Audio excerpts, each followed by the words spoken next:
Um, No way. no Star Wars involved. No affiliation. No affiliation. Very legally distinct. Disney, do not kill me. Disney's got snipers outside my window right now. They're just waiting for you to say Binks' name or something. Yeah, they're waiting on Jar Jar to make an appearance. Yeah. That's not happening. Matt, what would it cost to hear We all you do are. the Jar Jar voice? It would have to be enough that I would never have to work again. Because Oh, I think if I did that, nobody would ever hire me again. Oh, Matt, that's actually my character talks, actually, full time. Oh, well, I mean, that's you. Oh, That's a choice you make. I'll make sure your employer hears about this, Roman. What? They're not gonna fire. I'm HR of your employer. Oh, shit. So, wait. So you could potentially just get Roman fired at any time, huh? I No, wouldn't do such a thing. I can't pay rent at that I point. could threaten it. I was going to say, I think absolutely what that could. means is that Roman could definitely, he has protection from getting fired at any point in time. That I'm on the works. hiring team. Squatters' rights. I'm on the completely opposite Squatters' side. rights. Squatters' You're just like hiding underneath the desk at the office, just like. Squatters' rights. No. Hi, chat. Hi, chat. Hi, Oh, chat. chat. Hello. Hi, people. Oh, we went offline. What the fuck? Oh, bye. Whoops. What the hell? Or does it just say we're offline? Because it hold on. One moment. It's still going on It's still going? mine.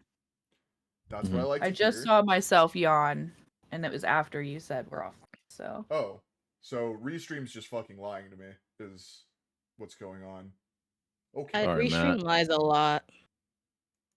Yeah, fucking Restream. All right. Twitch's good. YouTube's good. I think YouTube's good. It's still loading. And YouTube really has to fix their platform as like a streaming thing. Is that realistically going to happen? No. No. No, it sure ain't. We can dream.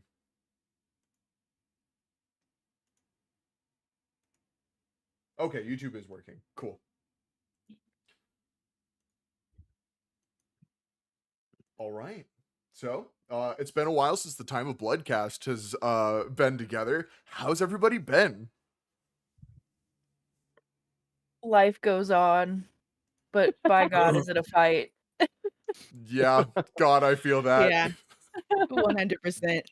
If that ain't the most relatable shit I've ever heard. I've been drowning in homework. That's where I've been MIA at. Felt. Unfortunate. A good old human anatomy and medical terminology. Ooh, diving in head first into the academia. I love it. Yippee. That's the books I have to tell my work. That when my work team asks, what books are you reading right now? And that's like, I have to tell them like human anatomy or medical terminology because everything else is not SFW. Oh.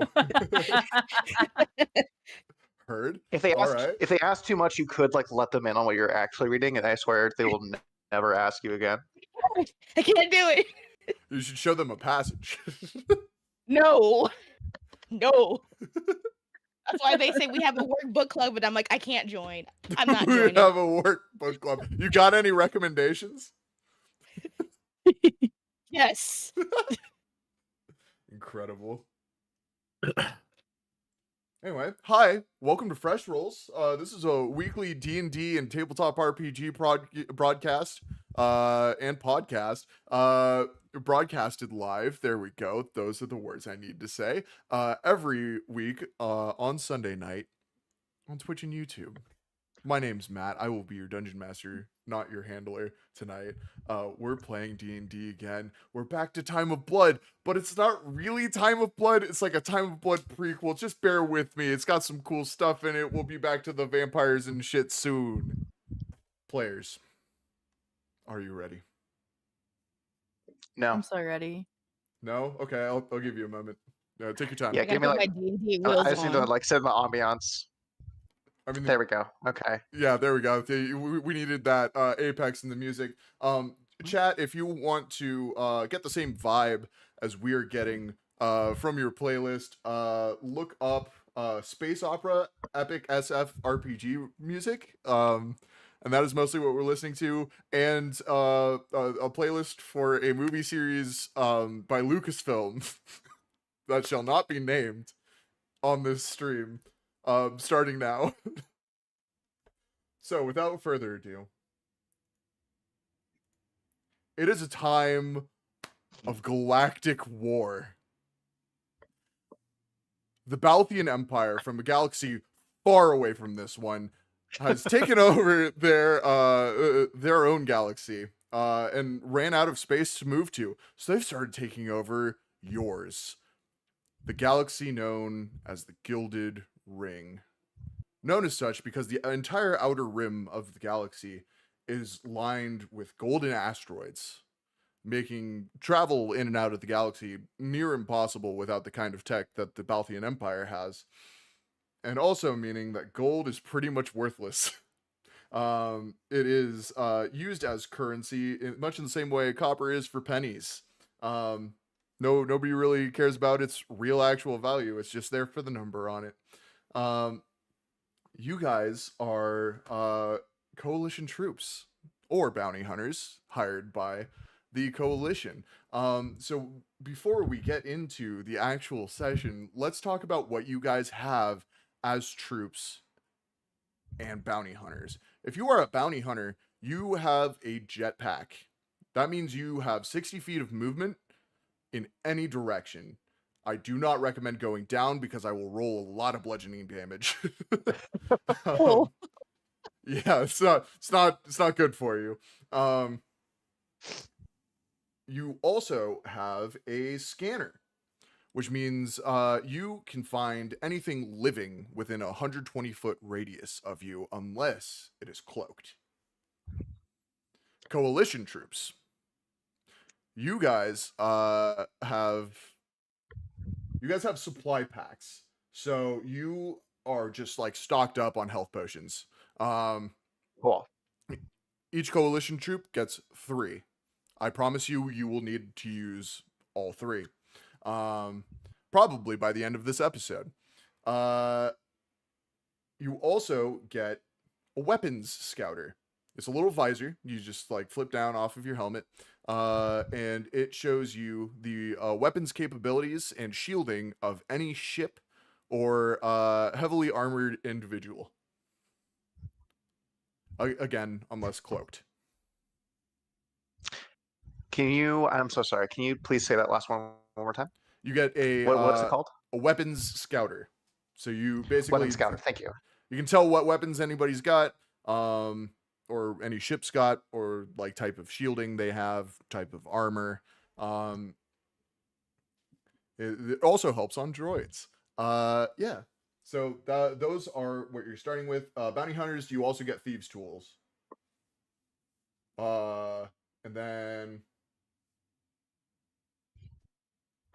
oh, it's too early for this shit. No Duel of the Fates quite yet. I do like to imagine that everything you said up to this point has been scrolling like sideways across a starscape. Absolutely, for the it has. last, like, few minutes. Absolutely, and, like, it has in blue text. Definitely blue not yellow text, text. Bright blue. Yeah. So where we begin, you guys have been sent by the coalition government to pick up a solar knight. You have not been briefed on your mission, but you do know it is covert. The bounty hunters, you have already been paid up front. Half. You will get half when you are done with the mission. Coalition troops, you're just kind of here. So we start this session on board the CSS Steadfast. This is a legendary ship amongst soldiers of the coalition, amongst pilots of the coalition, for being a ship that has never once taken a hit in combat. The pilot is known amongst his peers as a god, And that pilot is Captain Kieran Antieres. Antieres is currently up in the cockpit, flying the ship, engineer behind him, feeding him coordinates for grav jumps and making sure he doesn't plow straight through an asteroid or something. You guys are all in the back, sitting around a table, eating, playing a game, whatever you like, while the radio is playing in the background. And you're listening to GBC News. Coalition scientists on Vamathar 3 have... hold on. Coalition scientists on Vamathar 3 have discovered a new virus in the crystalline waters. Field testing has determined that the virus has a low infection rate in humanoids and would need to be injected in order for someone to become infected. Scientists claim that the virus is a gene. Scientists claim that the virus has a gene editing effect, though what that does naturally is unclear. Dr. Hal Scaros shared the significance of this discovery with our reporters, saying this virus may be the key to being able to regrow limbs reliably. You guys hear from up in front of you in the cockpit, Captain Antieres say, "Hey, we're almost there. Everybody to your battle stations. We're going to land. Turn that thing off." You'd see a droid gets up and turns the radio off as you all scatter to your battle stations, and we are going to roll initiative to introduce our characters. Hell yeah. That right. is an 8. An 8, okay? 26. 18. 11.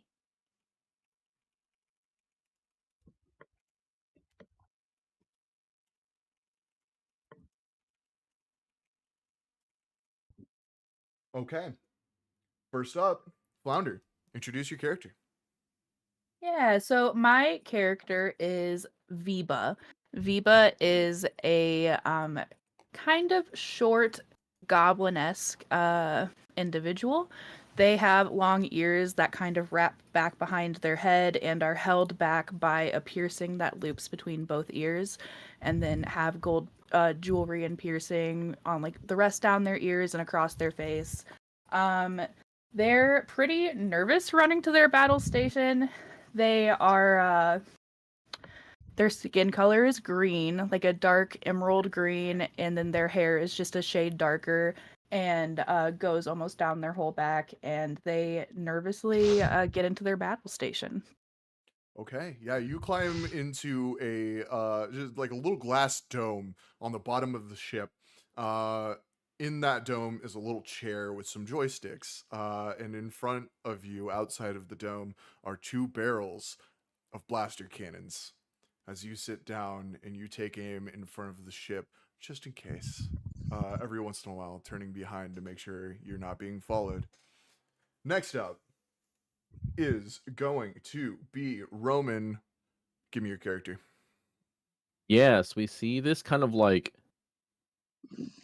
wrapped in like a kind of an old discarded trench coat is this like mechanical man. This is Hollow Chrome. He's my Warforged warlock. He kind of gets up and is a little more like calm getting to his battle station. Kind of just plopping down and getting ready and looking around. Looking a bit over at Viba just to see how they're kind of doing. Viba gives a nervous thumbs up back to Hollow with a really toothy grin, and when they grin, it reveals like shark-like teeth. Ooh, love that. Some of the plates on his face kind of shift up to kind of like, yeah, a little concerned. Hollow, where did you say you ran off to? Or just whatever battle station was open. Okay, gotcha. Hollow, you run to the back of the ship. You are on torpedo duty. You run to the back of the ship. You kind of like strap yourself in. You have a detonator button attached to the seat that you're just gripping in your hand. and in front of you, a display drops down showing you exactly what is behind the ship so you can aim torpedoes. Next, in initiative order, Fomar, give me your character. Character's a fairy. That is about 5 foot tall. Oh, hold on, let me turn down the. I was wondering why I heard my voice. I had the stream up. It happens. I was like, that's me. But 5 foot tall. Usually is at home is the cleric, works in the med bay. Has really dark bags under the eyes because they're always busy in the med bay area on their planet, but they also love ships. Want to fly a ship, can't fly a ship, would take the opportunity if they can. So I was very excited to just dash off to the station nearest to them to get started. Hell yeah. Returning character. You'll love to see it. And what is their name again? Tamara.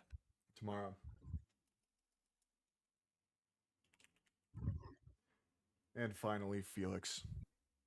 Cool. We see a very cylindrical droid carrying like crates of med packs like down the galleyway, like dropping them off at various stations.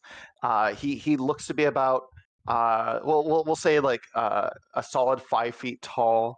This like large cylindrical body, almost like a trash can, with like this little space about like 4 feet up where you see a set of ocular sensors like spinning around in all directions. He has these like little tiny feet and these huge, almost like gorilla arms that like almost hit the floor, with just like massive metallic gauntlets. On the very front of his frame, he has a little, it looks almost like a pantry or an oven door. And he has a blue cross on his forehead, as we see Battlefield Medic 12 or BFM 12 running through and making sure that people have their necessary supplies before heading to his own station. Yeah, you hear from the front, Captain Antieri says, BFM 12, you're on landing duty. Line us up. And you walk to the front of the ship. You jack into the console, and immediately your entire eyesight is what's directly in front of the ship. You are lining up the corridor that will allow you to walk between the ship and what is in front of you. And what you see in front of you is a giant ring. A giant ring made of metal spinning in space. You guys feel the ship kind of thud a little bit and a little bit of turbulence as you enter a false atmosphere. Something man-made. Something that shouldn't be here. And you see in front of you, the inside of this ring is just nothing but city. The ring itself rotates, so you still get those day and night cycles. The bottom of the ring getting starlight, the top of the ring in darkness. You guys line up to the dark part of the ring. And as you slowly line in, BFM 12, I need you to roll me a dexterity saving throw. Fuck yes. My lowest stat. That's an 11. That's an 11, and 11 is going to do it. It was a DC 7. Thank fucking God. Yeah. So you do line up the corridor, and you all hear the clunk hiss of the corridors lining up and locking together, and air flowing through. And you guys have now docked. You are ready to begin your mission. What do you want to grab from the ship? What do you want to do? What do you want to do before you leave the ship you've been in for months at this point? Okay, not months. Maybe a few days. Months in real life it would be, but for the sake of fantasy sci-fi, yeah, a couple of days. I think BFM 12 just like walks to the drop hatch and just waits. He's got nothing really else going on. This is what he's made for. This is what his programming dictates. Hell yeah. All right. He's just idle animating. You see, as he gets to like the drop hatch, he like reaches out to like maybe a weapons rack next to it and grabs his maul hammer, this colossal just amalgamation of like sheet metal and like fuselage parts that he has like crafted himself, and he just kind of idle animates back and forth like this. Choose your fighter. Takes a few swishes in the air, just kind of feeling the weight. Just fucking knocks out anti-Ares. It's like, oh fuck, shit. I'm the captain now. Yeah, why not? The rest of you, what do you all do? Yeah, he's just waiting. I think Viba runs out from the my battle station, runs from my battle station and back to their room and starts kind of like frantically gathering their items into their backpack, and like they're throwing like trinkets in there, like poker chips and some rocks from some planet and some daggers, and then put their pack on and then run back to find Hollow. And then when they find Hollow, they're like, I'm good to go. Matt, Mr. DM, is there any kind of cigarettes that robots can smoke in this world? You know what? Yeah, you can have a vape. That's a robot cigarette. Oh, Why not? no. Or American Spirits. Oh, you know what it is? Not a sponsor. You know what it is? What if it's like cheap flash drives that like we just like burn the processors on? Incredible. Like, we just like we pump so much energy through them that they like spark up. And I'm gonna like, just kind of toss the done like flash drive on the ground and kind of get out of my battle station.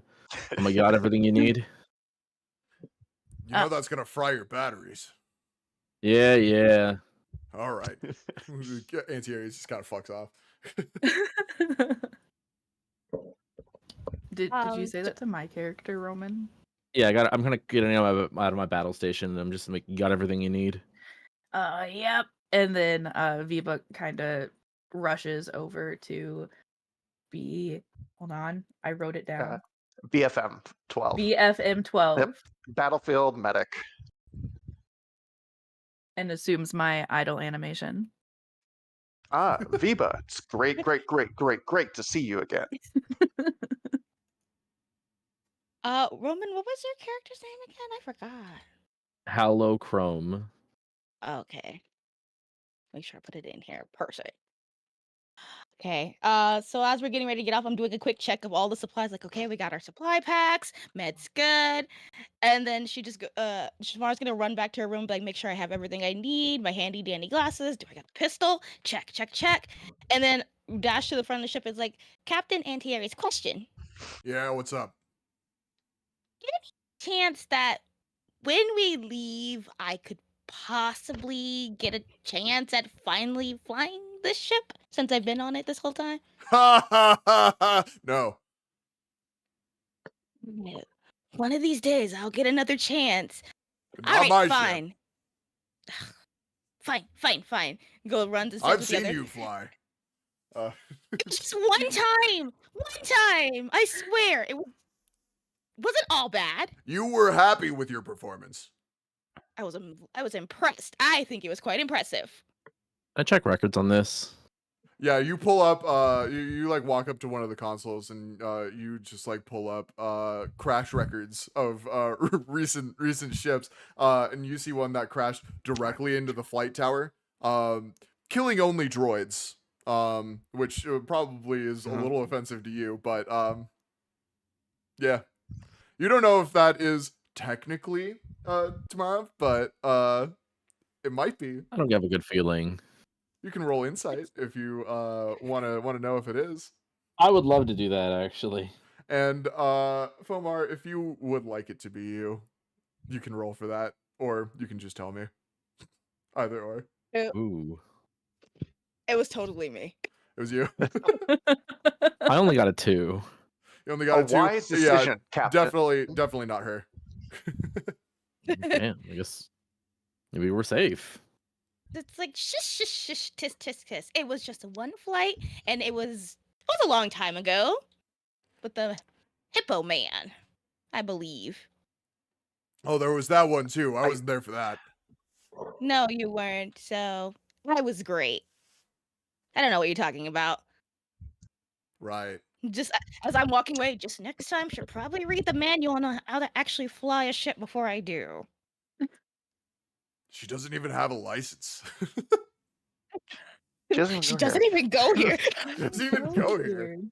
It's like I run and go Um, stand with everybody, like as everybody, like I'm assuming everybody's like taller than her, so she just has her pack on and she's just sitting there, ready.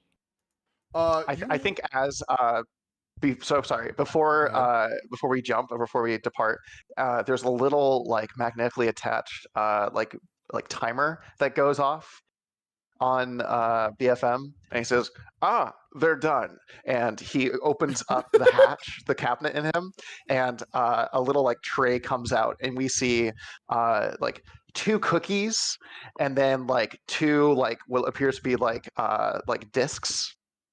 Uh, and he like hands the cookies to Viva and Tamara, and the other kind of data disk over to Hollow, and says, "I made these for you."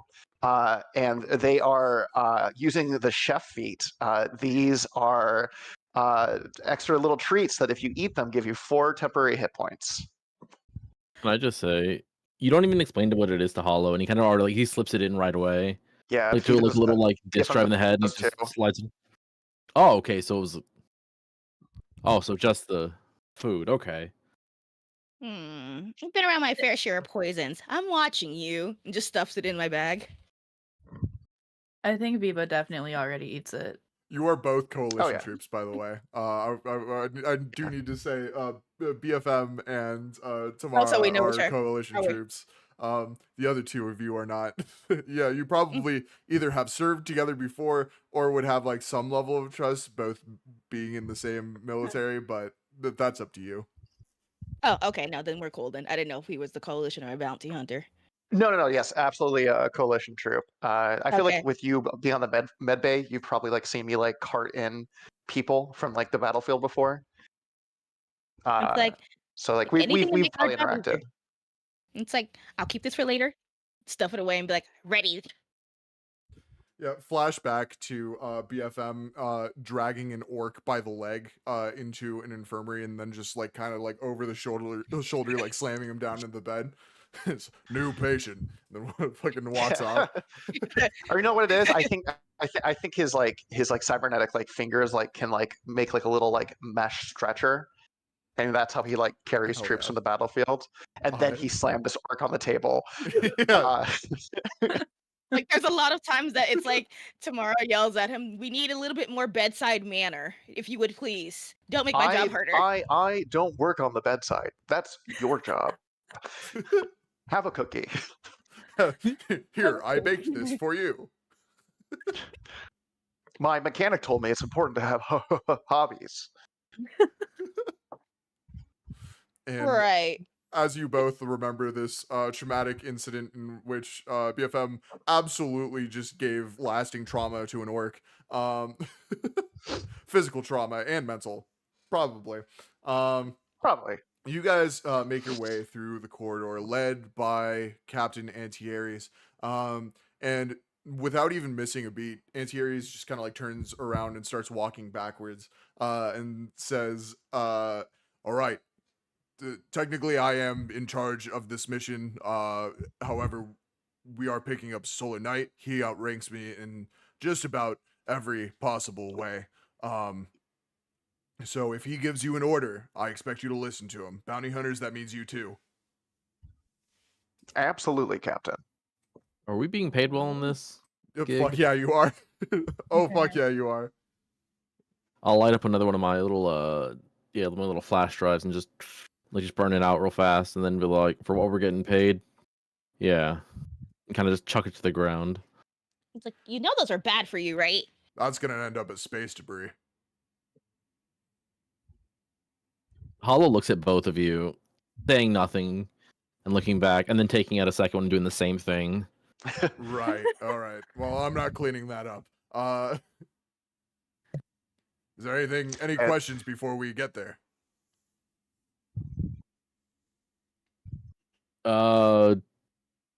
Anything of note for the Solar Knight? I don't even know which solar night we're getting. Great. How are solar nights seen in this, like, by the general public?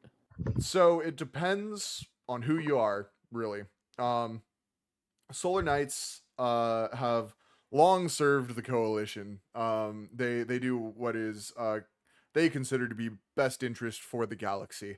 Um, in legend and kind of in practice, they're pretty close to Arthurian knights.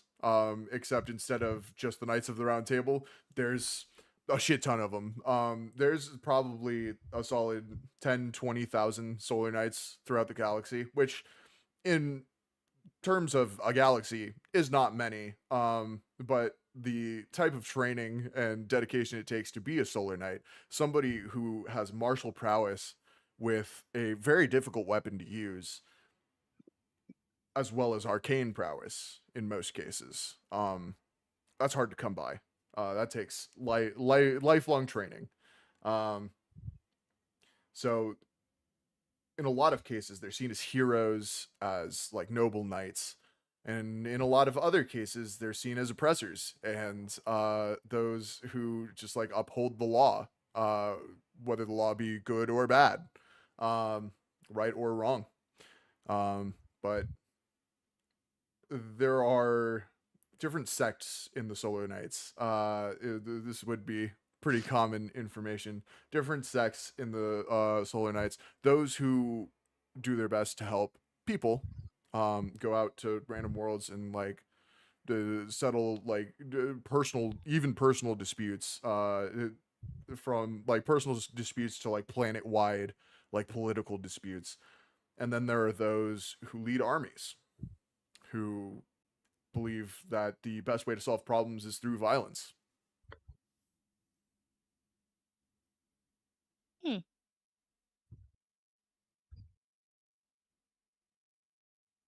Damn, they gotta be so complicated. Yeah. Can't just be black and white here, Matt, huh? No, unfortunately, it's a bunch of dudes with swords who all have different thoughts on things. Um, Piss. yeah.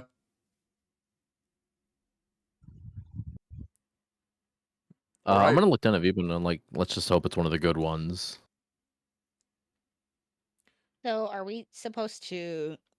Is you guys are the bounty hunters? Is it alive or dead? Yeah, is it alive or Uh, dead? I don't know. I I haven't even been briefed on what we're doing. I assume we're trying to get this Solar Knight back alive, Well, I mean, just due he's to the context of the coalition.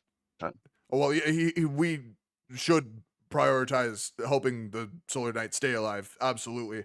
That's not the mission. The mission starts once the Solar Knight tells us what we're doing, and we take him with us or grab a new ship. I don't know what we're doing, actually. I would assume we're probably. This is supposed to be covert, so we can't really take the steadfast. People are going to know what that is. Hmm. I don't know. No, we won't know until we Gotcha. get there. And you guys Do make we it have to like the. a? Do we have like a? So sorry. Do we have like a tracking beacon as to where this person is? How are we supposed to find them? Captain Antieres was given a meeting place. And that meeting place Okay. is right here. You guys get to the end of this long corridor, just kind of hanging out in a false atmosphere in space. And the airlock opens, and in front of you, you see two men in bright green armor, plate armor, holding just what looks like the hilts of medieval swords, um, standing guard, looking directly down the corridor, and they turn and say, "Inside now." What's up? This is a familiar green armor we've seen somewhere else. It might be. It's if you can roll history if you want a real I answer. would love to. Okay, roll history for me. What does a 10 get me? A 10, yeah, that's gonna be good enough. Yeah, it's the same metal as Bram's chainmail.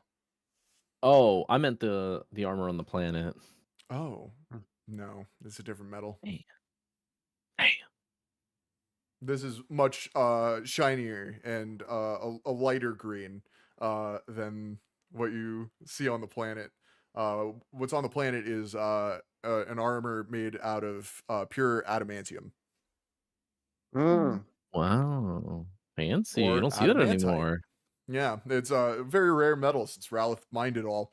But yeah, in front of you, you see these two guards in shiny green metal armor, and they wave you in. They say, "Enter," and you do. And from the outside, from this giant hulk of metal in the middle of space, you would not have expected to walk into a stone hallway.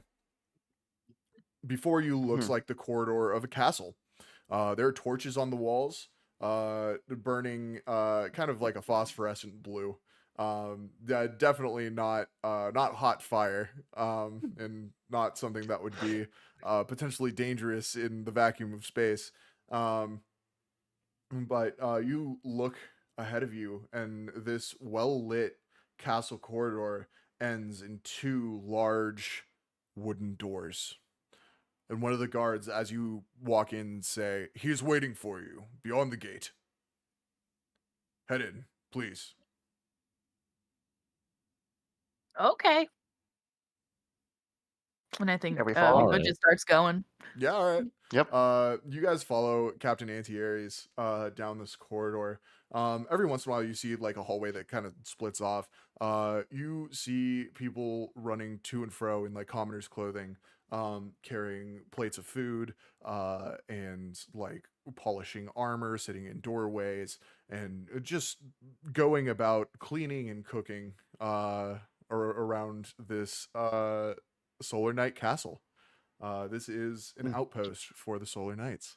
It seems that there's just a ton of them here.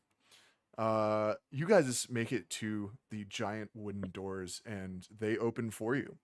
And before you is a man, kind of early to mid 30s, clean shaven with windswept hair, windswept like light brown hair, green eyes, bright green chainmail, a black cloak over that, and a hilt at his side. You guys see before you Bram Cora. He We is, hate that guy. he is he's sitting on a table, like arms, elbows on knees, just kind of leaned forward, waiting for you. And as he sees the doors open and you guys come in, he gets up off of the table and says, "Oi, took you long enough." I got little legs. "No, I don't mean walking. You're a day late." Oh, I didn't fly the ship. well, it would have been sooner had I flown the We ship. ran you into know. some issues with our navigational systems, but we're here now. "Yeah, he got us lost. He sent us the opposite direction for half a day. Our bad." "Your bad. It's whatever. Hi, my name's Bram. I'm Solar Knights. We don't have to do rank or anything like that. Don't even worry about it. It's just gonna slow us down. Are you hungry? I guess I should offer you like food, drink, something." I'm full, thanks. What do you have? I And I think don't Viva eat. kinda- You don't. I look at Viva. I'm like, we're the only two that eat. We Technically, have don't power packs if you need to Yeah, I charge. Oh. Sure. Right. All right. And Bram like kind of like waves a hand, and you see two cables swing down from the ceiling. And you guys are able to plug in and get to a full charge if you would like. Basically the same thing as eating. And the two of you who can eat, you order what you want and you get it. This kitchen's crazy. Oh, I love that. I wish real life was like that. Yeah, right? Must be nice to be a order of heroic knights. As I'm eating the food, like I should really consider my job here. Like food on demand here. Great. Well, years of training, and you can absolutely work here. BFM pulls I out don't. a multi adapter and has to fiddle around with it, trying to figure out like the proper combination of pins that he can like attach to this so he can plug it into himself. Nope, not that Amazing. one. Nope, not. It's almost like a Rubik's cube as he's like trying to like reshuffle around the diodes. Nope. Oh, there. No. I'll be right to the table, gang. Right, you do what you need over there. What's he fiddling with? I I don't know got this it. And guy, he honestly. plugs it in, and then he just jacks it to the top of his head. And he begins walking over to the table, but it's like not long enough, so he's like 3 feet away. Yeah. Bram takes no notice, and instead of helping you, just like starts talking. He says, "All right, so this is an infiltration mission. Oh boy. All right, so yeah, I would assume if you've been working for the coalition for a while, you know about Salphos, correct? I No. no. Yes. Oh, Absolutely. But I want to make sure you understand what Salphos is. So why don't you go ahead and explain it? Right. Okay. We'll start from the Already. beginning then. Salvos is a vault world for the coalition. It's where we store hazardous materials meant for warfare and, scientific materials, research, things we don't want to let the Balthians get their hands on. Right now, there is some scientific research that needs to be picked up because if the Balthians get their hands on it, we may lose the war. They have started invading Salphos, which is why we need to get there. Well, really yesterday. And we need to retrieve the crate. One crate. That's all we need. Everything else we can forfeit to the Balthians or just blow it up so they don't get it. They said it was up to us. Captain Antieres is technically in charge of this mission. If you would like any input, I'm here. And Antieres goes, right. I'm in charge of. Okay, all right. Do you happen to have an idea on, how to infiltrate? Bram just goes, right. Okay, so working with nothing so far. Yeah, we can take a ship. We've got like a collection of cloaked ships. We've got commoner ships. They wouldn't tie it to the coalition. It's up to you. Maybe we could put it to a vote. What do you want to do? Full stealth? Do you want to try a disguise? A cloaked ship seems pretty cool. I mean, they're all pretty neat. I'm not necessarily outfitted for stealth missions, and I'm beginning to wonder the efficiency of me being in an infiltration mission. Right. Well, you're gonna have to ask the higher ups that one. Charging I'm not complete, sure. and he takes the thing off and walks up to the table. Oh, sorry. I could have dragged a little bit more cable down for you. I thought you were standing there because you wanted to. That's all right. We have no expectations of each other just yet. That's fair, I guess. So I guess a cloaked ship it is then, unless anybody has objections. Nothing for me. Cloak ship works fine for me. Right. Does everybody have everything they need? Blasters, weapons of any kind, armor maybe. I would love a blaster. Right, we can get that done for you. And you see like Bram kind of like leans over to like see who else is in this dining hall. He goes, "Oi! Oi, you there? Yeah, you by the coffee Yes. machine." And like Yes. you see this like Eric Kokra turn around and go, just like look, just fucking like, what the fuck? And Bram goes, "Get us some blasters," and he goes, "No." He just like walks out. Bram's like, fine, I'll go get the blasters.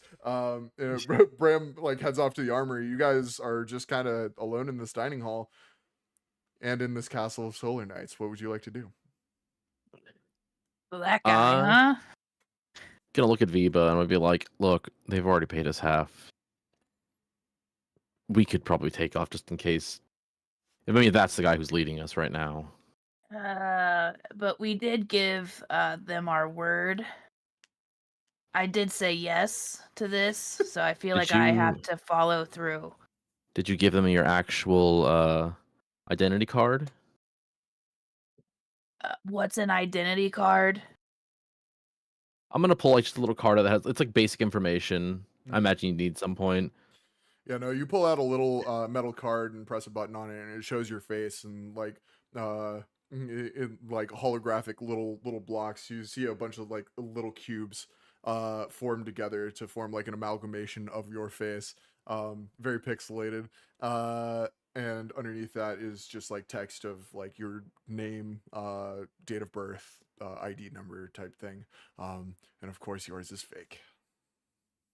Did you show them your actual? I think Viba leans closer and like is like squinting at it. It's like, I don't have any of that.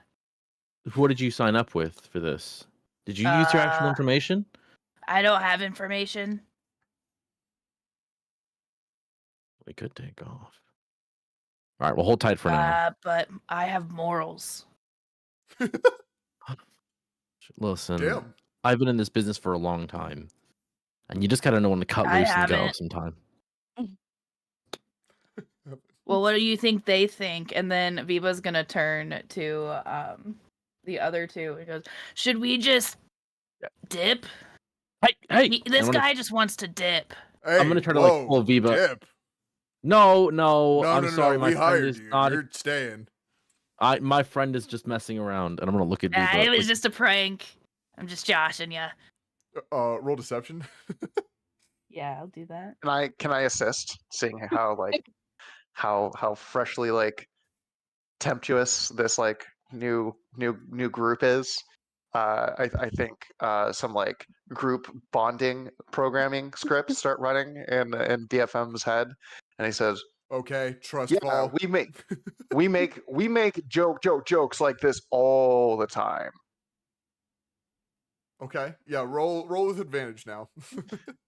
Like tomorrow thank just like has a God. big old bun in her mouth, like, what we're talking about? So my first roll was a 14. My second roll is a 22. Okay, let's see if that does it. The 22 does it. Woo! Yeah, Anti-Aries is like, odd sense of humor, and he goes back to this giant fucking steak he's just chopping away at. I'm gonna pull Viva aside and be like, "Don't you remember what we talked about subtlety sometimes?" Oh, sorry. You don't sound sorry. Viva does the big toothy grin at you again, and this time the shark teeth are no longer all shark teeth, and it's like mostly flat with like a few pointed teeth in between. Your teeth change. Oh, Wild. Just stay. You know what? Just keep doing you. I'm gonna stand back up. Okay. And I'm also gonna plug into the charger. Yeah, you do. It's some good shit. I'll look back and I'm like, you know what? This is the good stuff, so maybe we'll stick around for a bit. Yeah, Viva sits back down at the table and is eating the food that Viva ordered, and it is just like one of those red plastic baskets that have like the paper inside, and it's just French fries, and that's all. Hell yeah. Love that. Okay. Yeah, you guys sit there eating your food for a while, and then you hear actually everybody roll perception for me. I would love to. Oh, I believe that's a 16. Okay. 23. Okay. Perception. I think it's a 5. That's not gonna cut it. 8. An 8? Yes. An 8's not gonna cut it. those of you who got above a 10, you guys hear like clanking down the hall from this dining hall, and then directly after that, the rolling of like shopping cart wheels, as you just hear like the kerthunk, kerthunk, kerthunk of like a rack on wheels being wheeled into the dining hall, and you see Bram just pushing just a rack from the armory, just like completely decked out with blasters and like armor pads and shit like that. He says, "Well, I couldn't think of what to get, so I just brought it all. Grab what you need." Any thermal detonators on Oh this? fuck yeah, absolutely there Yeah. are. BFM's gonna grab as many as he's allowed to. There are on this rack only 6. On the average coalition troops belt, you can fit 3. Okay. Inside of the oven compartment of BFM, how many can I fit?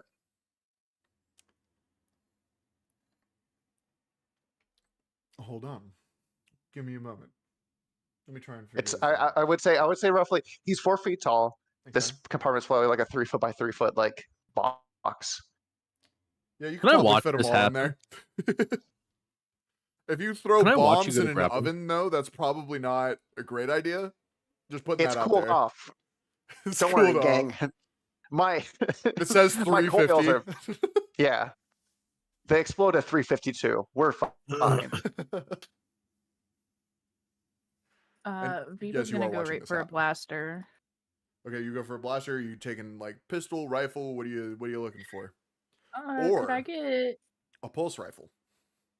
Doesn't shoot lasers. Shoots explosive rounds, but Ooh. much heavier and harder to use. Yeah, I think I'm just gonna go for a pistol. Okay. Yeah, you pick up a blaster pistol. Add a crossbow to your inventory. That will be about the same thing. Are there any other explosives there? Yeah, there are like space C4 charges. Yeah, why not? It's like sticky bombs and shit. I'd like some sticky bombs. All right. There's only 3 of Heavy, those. light, or hand? Hand. Okay. Thank you, thank you. What did you say was the explosive one? There are thermal detonators that are all inside of BFM right now. No, And then, the rifle. oh, it's a pulse rifle. It is a just kind of like a large assault rifle, very chunky with a giant like computerized scope on it. There are a lot of moving parts on this gun. It looks like it tries to like pull or like stave off the recoil by letting the barrel of the rifle itself move every time it fires. But you would know as a coalition troop that you have to be pretty stone stanced to use one of these. They have a tendency to knock you off your feet. I look at BFM 12. What's the odds that you think I can use this? Sorry, still calculating. I'm gonna roll. You hear a modem I'm just noise. Yeah, there's like a small bit of smoke coming out of the top of his head. Oh no, It's the like, oven. as I'm holding it, you see my legs starting to shake underneath. Like, I got 65% chance of success.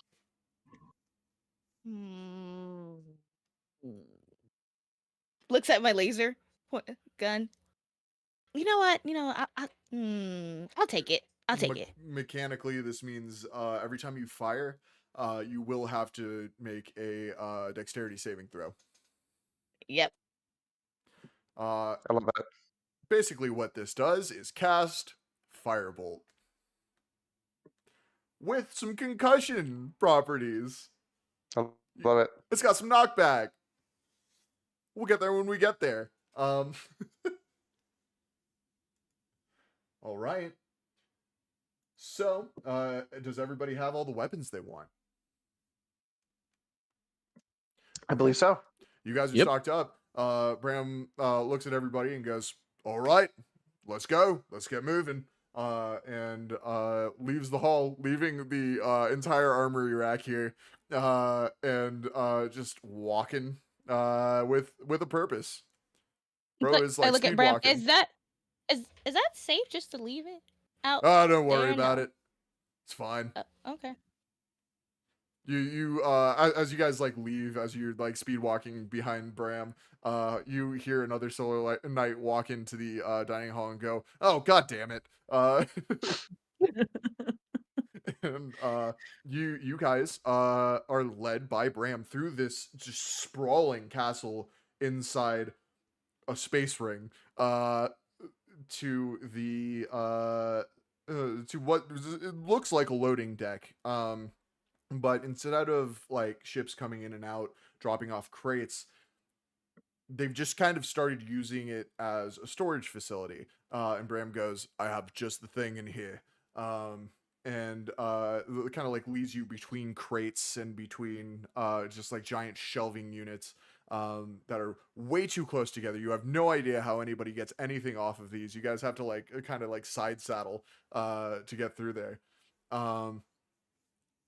And eventually you come to a small clearing in this storage facility, and you see a just massive outline of a ship covered in a cloth.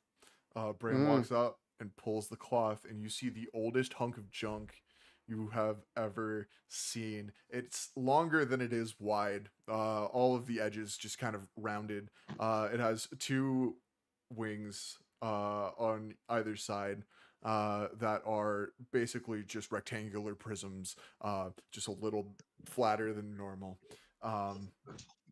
It doesn't look like anything impressive. In fact, it looks about 100 years old.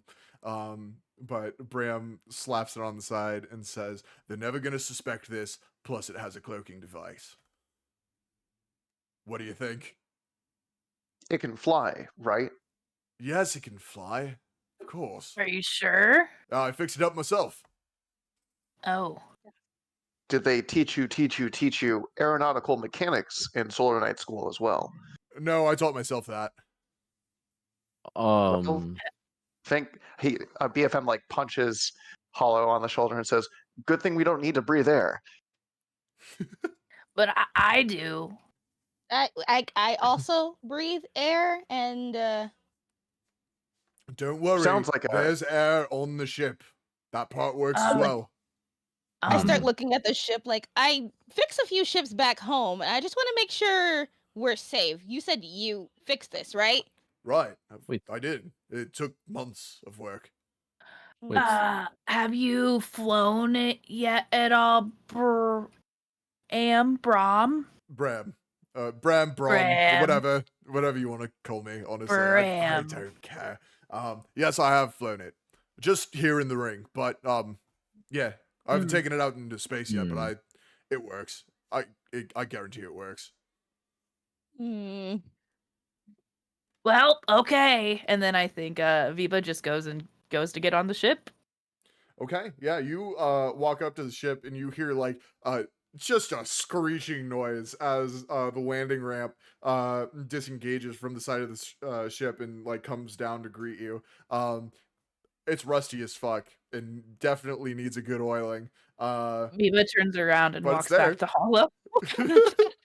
It's like, I'm all right, not so sure. Nope. it doesn't sound great. I But it think works. someone. I think. Get on it, Bram. I think for honor's sake, we have to get on there. Oh. I For agree. honor's Also, sake. we have to follow his orders. What did I tell you? As Captain Kieran Antieri is, who I haven't described yet. He is like a mid-50s human with just like a salt and pepper beard, head shaved, usually wearing a coalition officer's cap. And he is wearing just like straight up battlefield fighter gear. He's got kind of like a leather vest and like a baggy bomber's jacket, and like kind of like baggy like pants that carry a lot of survival things if you crash, as well as combat boots. and he is walking onto the ship. He's like, "It's fine. I've flown in worse hunks of junk than this. Sorry, Bram." And Bram goes, "It's fine. Whatever. Get on." It's like as I'm walking, I was like, yeah, I like tomorrow's just looking left and right, like, yeah, I could see where the issues are going to happen. Just saying. Right, I can see those too. I'll fix them as we need to. All right. She pulls a little screwdriver out her bag, like, are you sure? I just could. We don't have time. We have to leave. Like I said, we Wait. should have been there yesterday. I want to look Good at enough for tomorrow. me. Like, so you can fix them, but you can't fly them yet? Don't question my abilities, okay? I just work on the ships, but I also spend a lot of time in med bay because people get sick. And because you fly them. I don't fly. People don't. I haven't killed anybody yet. Flashback to the one shot we did where you absolutely did kill people. Yeah, because we flew into like the restaurant. You flew into a restaurant and you also shot, I think, at least 4 or 5 people. Can I insight check to see if they're lying? Yeah, absolutely you can. Fomar, roll deception for me. I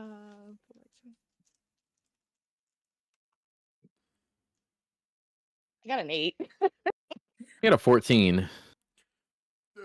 You're looking into the eyes of a murderer. Tamara's just looking at him dead in the eyes, and you could just see her pupils start to dilate as they're staring. Oh God! So you it's can. like I haven't. Oh, sorry. It's like I swear I didn't kill anybody intentionally. Well, I didn't kill anybody. Yeah. So you flashback to you looking down sight and shooting a dude in the head, like.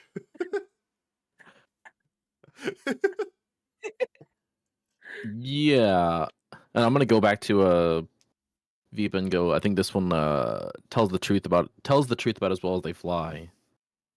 That's like what she, as a cleric, you know, every time she tells a lie, she gets a little bit of a shock on her like wings, like ow. What was your deception roll, Fomar? Was it an 8? It was an 8. I think Viva looks back at you, Hollow, and goes, "No, I think they're telling the truth." Friend.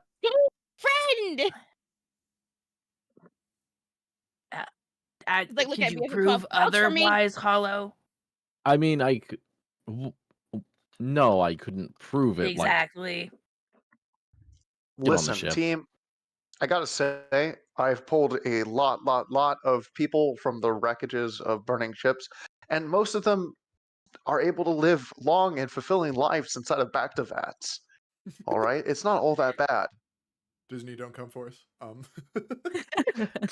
Well, okay, and then the possibility of us dying within takeoff is only 35%.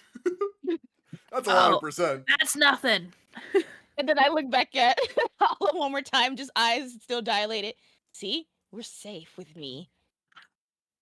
Can I go to someone like whoever's flying? Like, I'm like under no circumstance do you let her run to the cockpit. Are you on the ship? Yeah. Okay. Yeah, you walk into the cockpit where Bram and Anti-Aries are, and you whisper that shit, and Anti-Aries is like, "Oh, I wouldn't dream of it. Like, there's absolutely no way in the 9 hells that she's flying the ship or any ship ever with me involved." What about me? Maybe we'll see. No, I could fly a ship, Hollow. Do you know? You don't have your license. Oh no, well then definitely not. Okay, I could get a license. Okay, actually, get your license then maybe. Who gives the licenses? The space DMV. And where's that? There's a lot We've of passed them. a few. Everywhere I've been is because Hollow took me there. I've offered to take you to the space DMV. If I may, this is a time of war, and certain bureaucratic factions may be willing to overlook certain licenses with the proper sort of support from, let's say, military officials. I'd rather not Wait. die on this mission. It's like you just don't know if I can fly. Can I I don't history think check you know on? if you can fly. Can we history check in our history and see if you've ever like flown for a little bit and almost got us killed? Yeah, I would love to. Would you say What that's an can I event do that's for that? happened? Well, actually, let's make this a luck roll. Roll some luck roll? d20s for me. And let Roll me know me- what you get. 18. 18? Okay, do I roll? Yeah, you roll. Just a flat roll. With a 10. That's a 10. So those are both good rolls. You've flown ships before, and you've had near misses, for sure. Like, it's not by any means good flying, but you've never crashed. So, must not be that bad, right? I've Not never really. crashed Hollow. Hollow let me drive without a license. Oh, I heard that. For the record, I was injured after a mission. See, Like, and then bring it to me about not having a license. She doesn't have a license. I got like a small Can dent on it, I- just like a rock flew up and hit me like on the side, Yeah, and I just didn't feel like flying after. incredible. I think Viva gets. Is there like other seats in there, not next to something to fly, but just a seat? Yeah, this is for reference, this is an old freighter. This is Okay. there's a large bay in the back for cargo. And then there's like living quarters. This is basically like a trucking ship. But for multiple truckers, because it is still a ship, people do have to run it. Okay. Viva goes and kind of climbs up into one of those seats and sits down and buckles in, feet dangling, kind of like kicking them back and forth like a little kid sitting at the table. Is like, I'm just saying, you could give me a chance. I could probably be great. Maybe Yeah, when we're well- not on mission. Oh, okay. I'll hold you to that. Whoever said that. That was me. Yeah, Bram like leans down like the corridor and like you just Yeah, I see like like his you. hair flop over. I like you. I'll fly you in a plane one day. This plane. I'll Ship. hold you to that. It's like, what about me, Bram? What are the chances? I've heard some terrifying things in the 30 seconds I've known you guys. Probably not. No proof. No proof. Can- I start to can I- dilate again. Is Anti-Aries going to be the one who's flying this ship, or is it going to be Bram? Do we Anti-Aries know? is Like, in from their the picture? pilot seat. As Anti-Aries is like strapping himself in, like checking on dials and everything, I'm going to lean over and as stealthily as a cylindrical like droid can, kind of whisper in a low volume, "Sir, I just want to go ahead and put this thought in your head. You have an incredible record for flying ships." And he whispers even lower, "This is a bucket of bolts. And say, if we get into a situation where we might get hit or where we might go down, it might be wise to put one of those two in the pilot's chair to save your reputation." You know what? Just if a we go thought. down, we're probably gonna die. I don't think it matters anyway. I'm fully loaded with shock absorbers and a black box, so I'll be fine, more than likely. Oh, well, good for you. What a brag. Yeah, what's up? I have a mechanics question. Absolutely. Based on our Warforged friends here. Are Warforged considered creatures? Well, some are, some aren't. It is up to our player characters to decide if they are sentient beings or if they are programmed, because there are both. The programmed I'm a ones sentient are known being. as droids. Yeah, I think BFM he has been reprogrammed and he has like several dozen people scripts in his programming, so he gives off a very like strong personality, let's say, but there is no real way to tell if there's sentience. Okay. I'm just asking because based on my character's race is a Verdin, which is a mutated goblinoid race. I have limited telepathy. Uh-huh. You could And I probably wanted do some telepathy with a droid. Why not? Okay, cool. I was just curious about that. But I want to telepathy Bram and go Viba fly. And that's all I say. And he can communicate back telepathically. Bram immediately messages you back telepathically and goes, You're a telepath? You can wait, hold on. Wait a minute, this changes everything. You've got magic. Viba fly. Viva made me fly. That's all. Viva's set and ready to go. Buckled in, kicking my feetsies. Bram's sitting up front just like, what the fuck? Like tomorrow's just gonna go run around the ship before I sit like, I don't know, just like lightly tapping stuff with her foot. This really doesn't seem all that safe. Yeah, you kick one of like the floor panels and it just immediately like you know when you step on a rake and it comes up and hits you in the face. Yeah, you step on the corner of one of these panels and it does that and it kind of like slaps you in the leg. It's not going to do any damage, but it's just like that's not good. It's like, all right, sit down. We're about to take off. And you guys feel like just a heavy kerthunk as the ship starts to take off and the repulsor lifts engage. You begin to float not very steadily up into the air and move forward as this loading bay door opens. And you're off. You guys feel the engines engage and the wobbliest ride of your life begin. And you are off into space. You feel once again that pressure change as you leave this fake atmosphere. And you are once again in space. And for those of you like looking up into the cockpit, you see everything just kind of warp toward the ship in pseudo motion lines as you grav jump, and you are shot at beyond light speed through the galaxy, and around you all you see is just streaks of light from stars passing by, and you are free to walk around the ship as you travel. Like just heavy breathing over there, just feel all the shaking and ratting. Like this is not safe. We're gonna die. I should have stayed in the med bay. Is You there hear things like creaking and groaning in the ship? Yeah. BFN is interfacing with the ship, and you just hear him say, "She's in pain." Yeah, actually, if you want to interface with the ship, I can give you a readout. I would love to. I would love to talk with the ship if possible.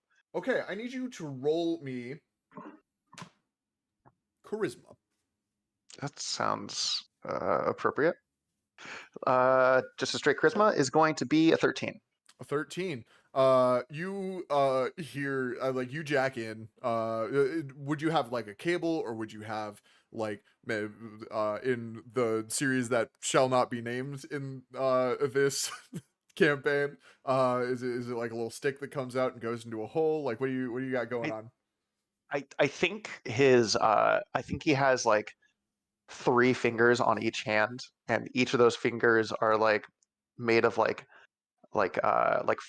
flexible like opti wire that like coils around themselves into like they branch off into smaller ones, but if they spiral together they make these like big sturdy fingers.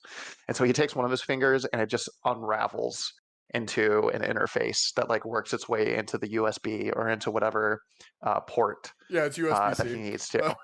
Yeah, so it essentially like takes the shape of a USB-C and he jacks in that way. Okay, yeah, no, you jack in and immediately you just hear a help me, help. I don't know if there's anything I can do for you, friend. Help!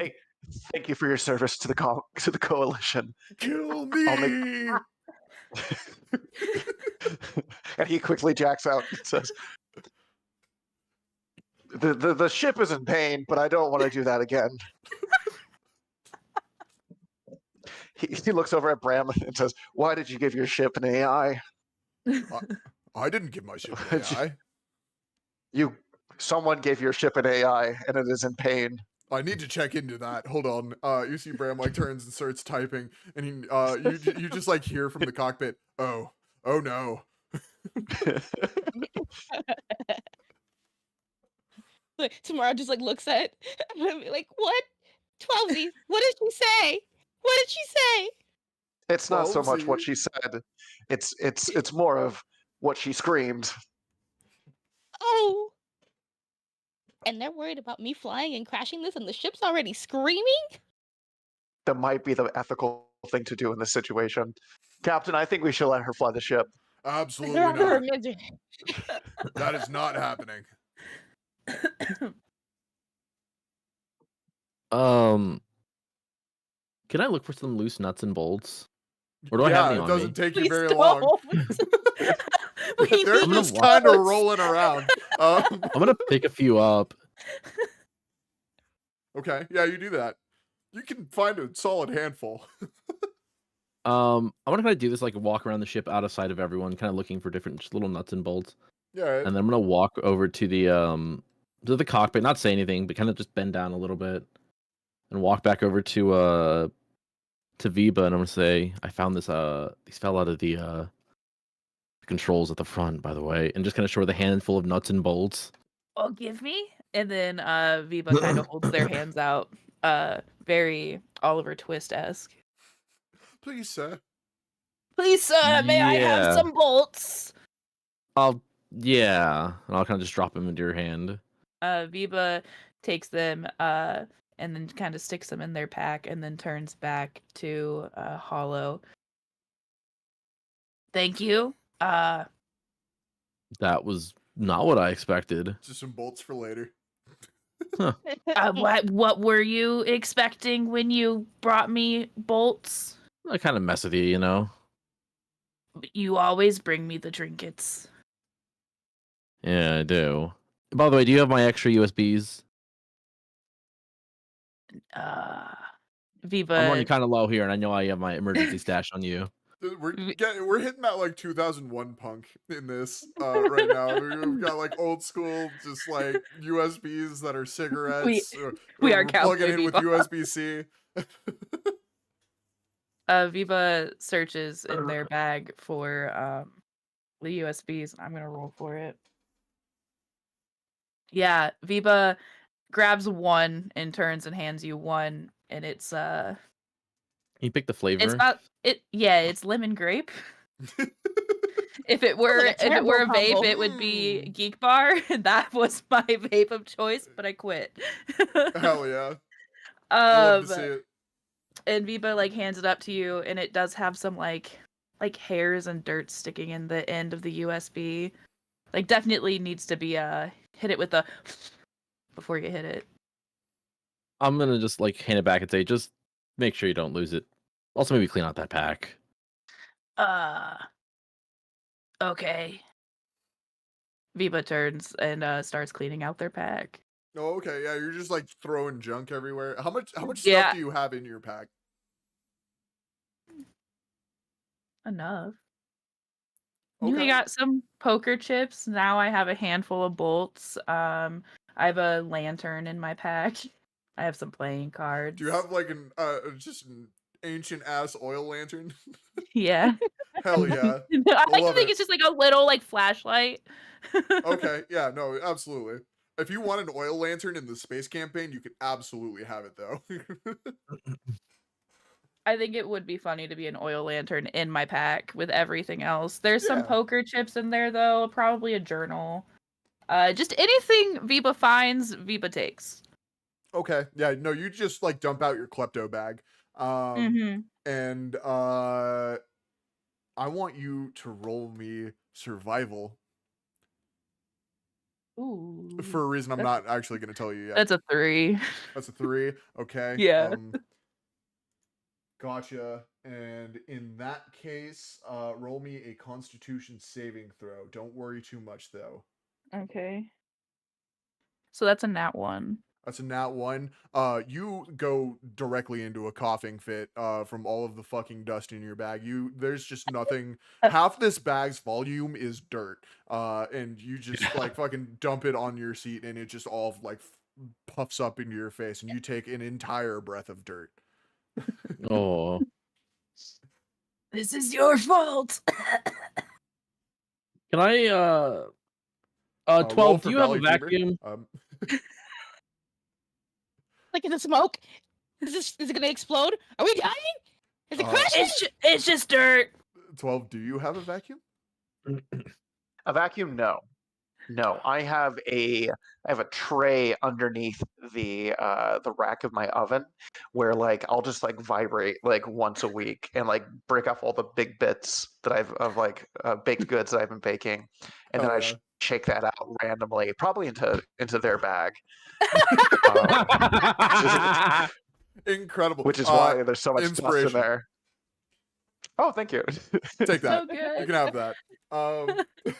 As a tweet. Incredible. Yeah. Okay. Actually, I have a little bit. It seems like kind of a useless question, but it will come into play later. Is your internal oven self-cleaning? Do you just like turn it full blast and everything in there turns to ash, or do you just scrape and call it good? No, I'll say like when I rest, I have the option to choose. It's not automated to just set that thing to like 1,000 degrees and burn it clean. But seeing as I have these thermal detonators inside me right now, I've turned it off. Okay, cool. I wanted to see if I could get you on that. Yeah. For the time being. Yeah, we'll see. Okay, so you do not explode. That's very good news for you. Yeah. Yes. I'm waiting for the day that I can just tell you explode, because I think that means I win as a DM. I think a lot of people online would agree with you. Yeah. Yes, so that's how you win D&D, is you make your players explode. Yeah. Yeah, Chekhov's exploding robot is present in the story. Yeah, classic literary device. Absolutely. There's a smoking gun that we have just set above the fireplace, so we'll see that in Act 3. Yeah, okay, so you guys are in the middle of a grab jump, and honestly, the ship's not really having any problems. Like, it sounds not good. Like, it's groaning, and you can like kind of feel turbulence in space every once in a while, which is a little weird. But it's holding together. You're getting through this grab jump. I'm gonna give you guys one chance to do whatever you want before the mission starts. Can BFM go saddle up next to Hollow for a minute? Yeah.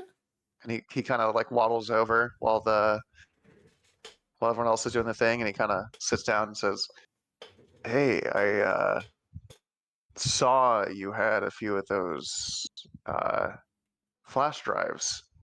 Do you think I could bum one?" Oh, my friend, your vocal settings have been dropped. Yeah. Oh yeah. Oh. Okay. Oh, analog. Interesting. Yeah, I like to keep it simple. Less easier to troubleshoot. Yeah, it's just I'm kind of running low, and I know I kind of get this flavor because no one else likes it. Oh, I mean, I'm not picky, but it's lemon grape. Never mind. That's a disgusting flavor. Oh, okay, well, I think it's a fine flavor if you're, I'm being personally attacked.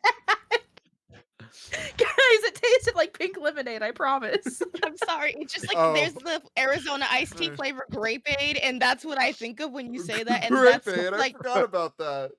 Yeah, it tastes. God, I think a lot of people did. Like kind of the worst flavor of the Arizona iced teas I've personally tasted. So when you said that, that's what I remembered of. Like, yeah, I'll be like, possum. Welcome in. Oh my goodness. Hi, Riley. I'll be like, hey, look, yeah, I have probably an extra It's another awful flavor. Blue raspberry. Okay, What was I that one? prefer blue Banana raspberry. bread. Okay, Matt. Banana bread. Aaron, or not Aaron, Roman got a banana bread vape one time, Oh, and it tasted like sweaty socks. yeah, that It sounds was about Mike right. Tyson. No, guys, it had Mike Tyson on it. You don't get it. So He it was, was uh, sweaty It was socks. the brand by Mike Tyson. So it probably literally was sweaty socks. Got it. So Yeah, no, it was he a fucking mark of got you. quality, guys. Mark of quality. It was so bad. Wild thing to Uh, say. Oh no. In that case, please keep. I Oh, thought are you sure? had I got them to share. these. No, I don't mean to. I don't mean I also to. have this limited. Was it Buff Cat? Yeah, Yeah, it's Buff Buff was Cat. that. It's Buff Cat. Limited What- Buff what- Cat USB stick. Oh, I heard that guy. I heard that guy was. I heard some things about him. I don't know if I Yeah. want to affiliate myself with that I heard he character. makes great USBs. If everybody would like to roll history on Buff Cat, Oh no. absolutely can. Oh gosh. Let's see. I got a 15. Yeah, there's like a. I got a 9. Oh, I will roll on history. Oh, that's a 17. Yeah, I've Buff definitely Cat heard now things about Buff inhabits Cat. his son. Oh yeah. Yeah, Yeah. Buff Cat died on a mission for the Coalition that was sponsored by Buff Cat. Buff Cat was a mascot for like a Death Sticks like knockoff brand, and it was essentially like a Chester the Cheeto like mascot character. Like the Marlboro Man, but a cat. Yeah. But I feel like because he died on a mission, he's probably revered as like somewhat of a hero, and there might be like a statue of him somewhere. He's definitely a war hero, and they make that known in his ads that they still use. Hey kids, it's me, the likeness of Buff Cat.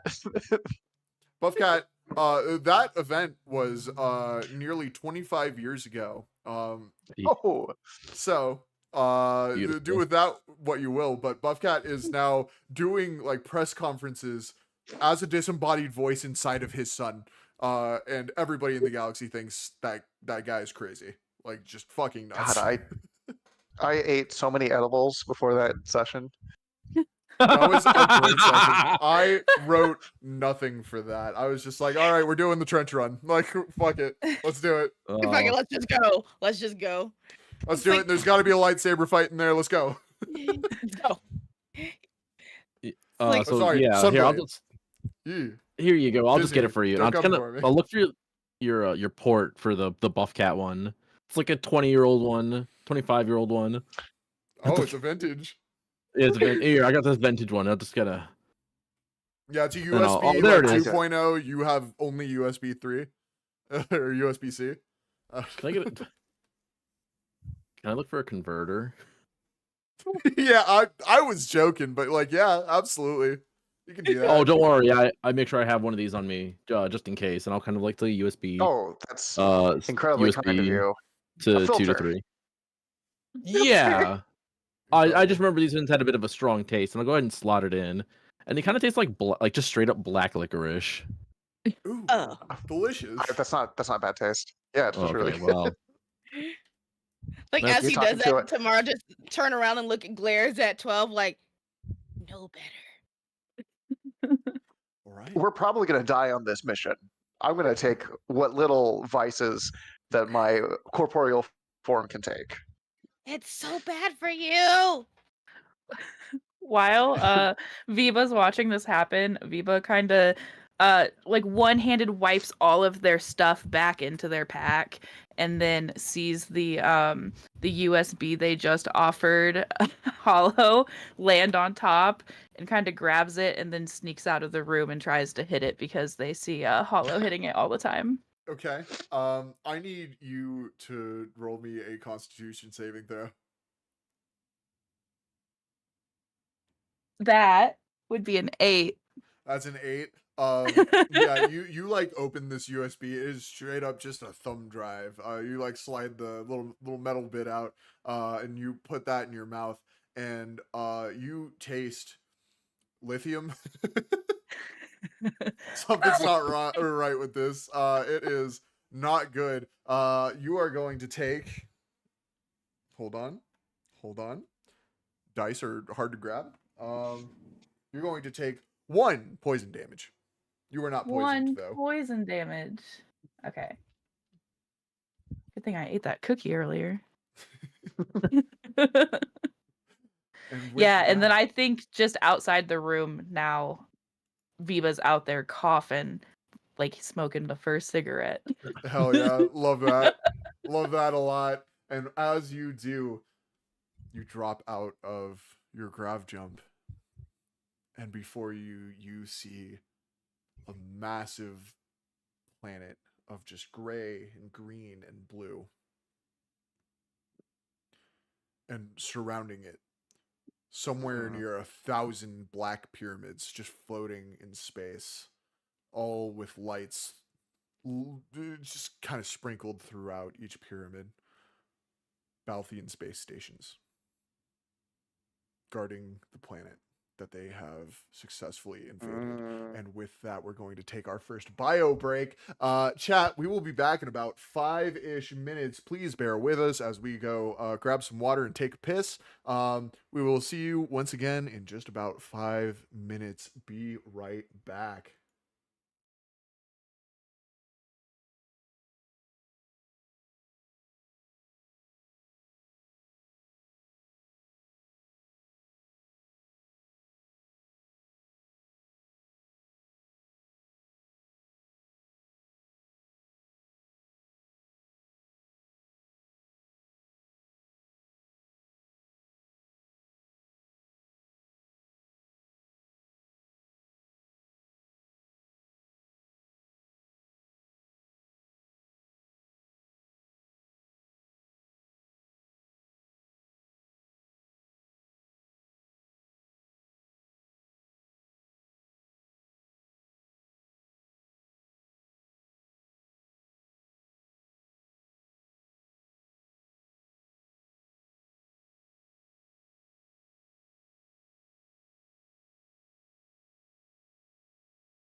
chat, we're back, and in the break, I hit a death stick, and I'm feeling a little funky. Let's do this. Me too. A little funky. A little funky. You guys make it to your destination. Make it to Oh Selfos. yeah, we do. Immediately out of grab jump, you see this giant blue, gray, green planet surrounded by Balthian space stations. And immediately Bram just kind of like punches a button on the console, and you hear a thunk and a whir as the cloak starts up. And you see Bram turn around and goes, it turns around and goes, Warforged, I need you. Oh, wait, hold on. He's British. Warforged, I need you on low power mode for until we land. Okay. I'm so sorry. Just anything first you off- don't need turned on, turn it off. We have names. Yeah, we have names. I'm referring to you as a group. You are the only ones Oh. who have power needs Wow. currently. Wow. We're trying to stay cloaked. You have maybe 2 seconds before the Balthians can scan us. What race is I can't remember his name. Bram. Bram. Bram is a human. All humans.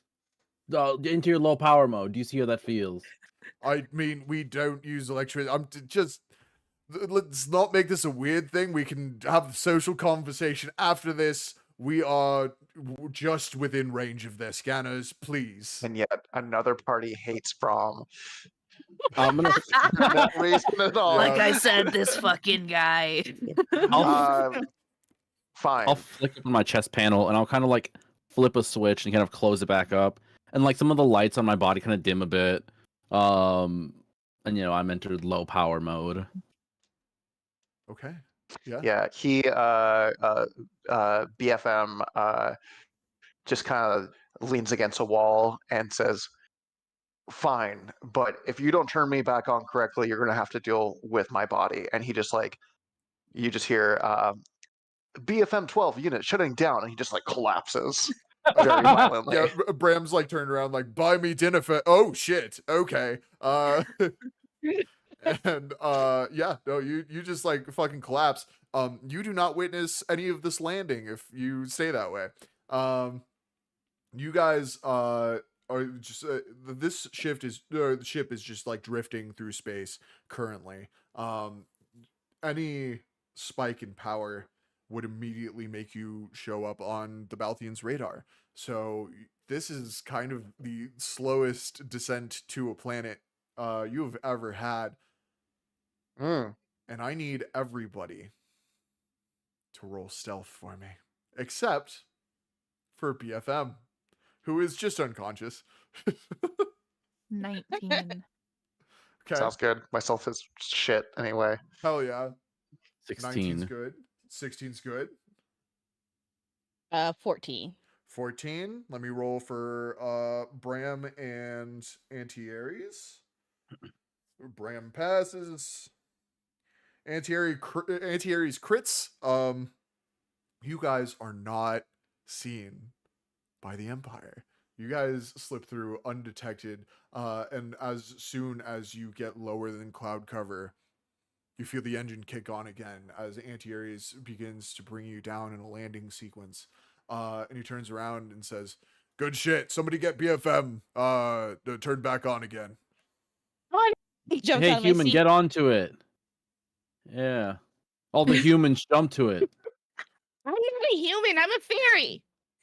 Can I flick my power? Can I flick my power? Oh, I can, right? Open the same panel, pissed as hell, flick it back on. The lights kind of come back, Yeah. stand back up. I'm Right. walking I towards the go over door. to BFM. Wakey, wakey, buddy. Press the button. Yeah, Come on. you see like inside of like the little like slit that kind of goes around his head area where his ocular units are. There's like a very light, soft, glowing button that kind of goes on and off, and you press it, and instantly he like pops up, grabs his maul from his back, and gets into a battle stance, and like stops it within like a half inch from your face, and says, "Oh, I'm so sorry." Wow, that was an Yeah, overreaction. That was crazy, buddy. Oh, that's just Well, normal. Do you have We have to some keep it- potential It's like pretty trauma standard. to work through, or like what's? It's just my systems starting up. Oh, that's a dangerous boot sequence. Yeah, Defense when is we the boot best him up, offense. we have to keep him in the back room when we boot him up, so he doesn't scare the patients. Yeah, They that don't sounds normally about let me right. have my Makes weapons sense. on me. I would hope Can I not. can I go over to 12? Yeah. I'm gonna just get real close to look. I don't know how long you've been at this whole robotic life, but I can tell you, none of these meat bags are gonna get it. I wouldn't fight it too hard. I'm Do I right hear here. him with my giant ears? Yeah, you probably do. I'm gonna look Okay. over and give Actually- a roll. What's your passive perception? And if you want this to be stealthy, Hollow, I need you to roll stealth for me. 15. 1 second. 15? Okay. Wait, what are we rolling? Okay, bye, It's Felix. a 5. Welcome back, Felix. Thank you. So sorry. Yeah, no. Yeah, BFM looks over at Hollow as he says this. His body in the same place, but his two eyes just like rotate around, and he kind of gives you a little wink. Love that. By shutting off and turning off one of his ocular units really fast. Incredible. What was that stealth roll? 5. 5? Yeah, you definitely hear it. Can I look Okay, over look and at him, thumbs like- up? I'm Yeah, standing yeah. right here. How? Whatever. Hope you choke It's on your next alright. USB. I think Viva is just like looking at you with that really sad look in their eye, almost like a puppy who's been kicked after hearing you call them a meat bag. Oh, It's like The there, little there, guy Viva. tactic. Roman, how Oh. does it feel to have that used against you? Your own tactic. I'm gonna go up to Viva, who's clearly heard what I've said. I'm like, hey, I No. didn't look. I know you like, this, and I used to like it too, and now I like this a lot more. I don't know what you're talking about. All I know is you called me a meat bag. I meant the other ones. I'm sorry. Is what you No, could have said. That's yeah. I'm sorry. And then something appears above Viva's head that says Viva disapproves. People will remember this later. Viva will remember this. And It's Viva like- just turns back, holding their pack. So like sitting Incredible. there tomorrow, pulls up her like screwdriver. You better watch where you sleep. Wild behavior. Everybody wants to kill each other. Yeah, you guys land in a small clearing of very alien blue trees. They look a little bit like acacias around the trunk, and come up to light blue leaves. The sky above is green. Around you, you just see forest and not much else. There are like the chirping of some creature in the trees. Creatures you really can't see through all the foliage above you, and all around, overhead, you hear ships flying by. You had one window to get in here, and you're only gonna have one window to leave if you leave by the same ship. It's busy overhead. There's a lot of air traffic, and if you look up, you see that a lot of them are freighters carrying stuff in and out, and none of them have coalition markings.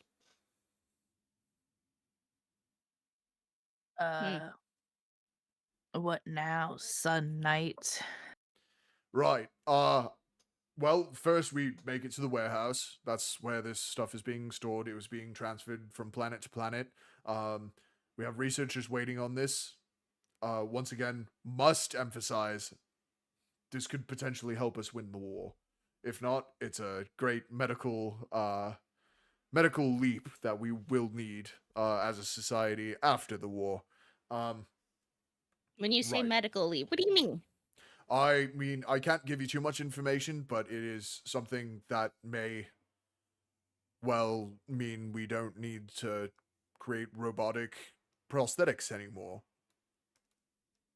Like Hmm. regrowing limbs. like regrowing limbs. Oh, we heard about that on the radio. They're already talking about it on the radio. Yeah. This is supposed to be top Yeah. secret. Well, Nope. I mean, not anymore. no. Now it's on DBC News or whatever it was. Scientists just can't stop talking. All right, let's. So they know It's what like, to as- be looking for. They probably know that it's on planet. We must hope they haven't got it yet. I think we go in as stealthily as possible. Sneak in, grab it, sneak out. Sound good? I fully agree. Holds his maul up a little higher. Yeah, don't bang that into anything. Try and keep that giant hammer held steadily. I'll do my best. No promises. You got this. What do you mean no promises? He It's said in my he'll do programming, his not a best. promise. Oh, okay, I see. Bram, like you see, there's kind of like a rock in this clearing. Just one rock, just kind of jutting out from the ground. And Bram takes kind of like a flying leap at it, lands on it with 1 foot, and just kind of stares off in a direction for a little bit. Doesn't say anything to anybody. I look at Viba. Is he trying to do like a cool guy pose?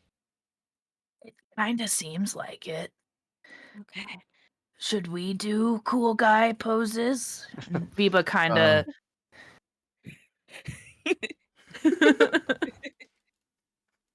Does everybody do a cool guy pose? Yeah. I'm gonna join Hello. Viba just immediately. Hello, what are the meatbags doing? The the meatbags and Viba are posing. Well, okay, so when you say meat bags with the S and then and Viva, there's still only 2 of us. You turn around and Auntie Aries is also a cool guy posing. Oh, I forgot about that guy. That's I my also forgot bad. about him. He hasn't talked in a bit. Maybe. Yeah, I don't... you guys Did he? seem to have the whole communication thing down. So No, I think he did talk. I think back to when we first met him. Like maybe not. I don't think so. I've talked to like you a lot. he's talked just like in the last 30 seconds. Short-term memory, you know. Yeah. For one talks too much, one talks too little. Yeah, that Bram guy, am I right? I know. Bram. On and on. As you are cool guy posing and talking shit, Bram jumps off of the rock and goes, "What the hell are you doing?" What were you Cool doing? Following guy the posing. lead. What was I doing? I was looking for a target. I sensed it that direction. He like points Communication in is the Couldn't key, have said direction, Rob. something. staring. Well, say something. What do you mean? I was doing recon. It looked crazy. Okay, well, you thought you were sense just it posing. then. Actually, can I take out my scanner and scan? Yeah. There's Anything? no. I mean, there is a lot of biological life around you. There are a lot of animals and a lot of plants, and it is just a wall of life readings. Well, it's I'm going to... Let me see.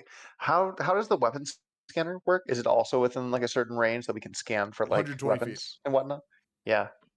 I might be able to assist. And he takes out his weapon scanner and starts like blipping it around, just seeing if there's anything that gets picked up Yeah. outside of our range. You scan the weapons that everybody has: a sunblade on Bram, 2 blaster pistols on Auntie Aries, and what all of the player characters have. Right. Behind you, you scan 5 cannons on the ship you just left, where those Okay, cannons are. gotcha.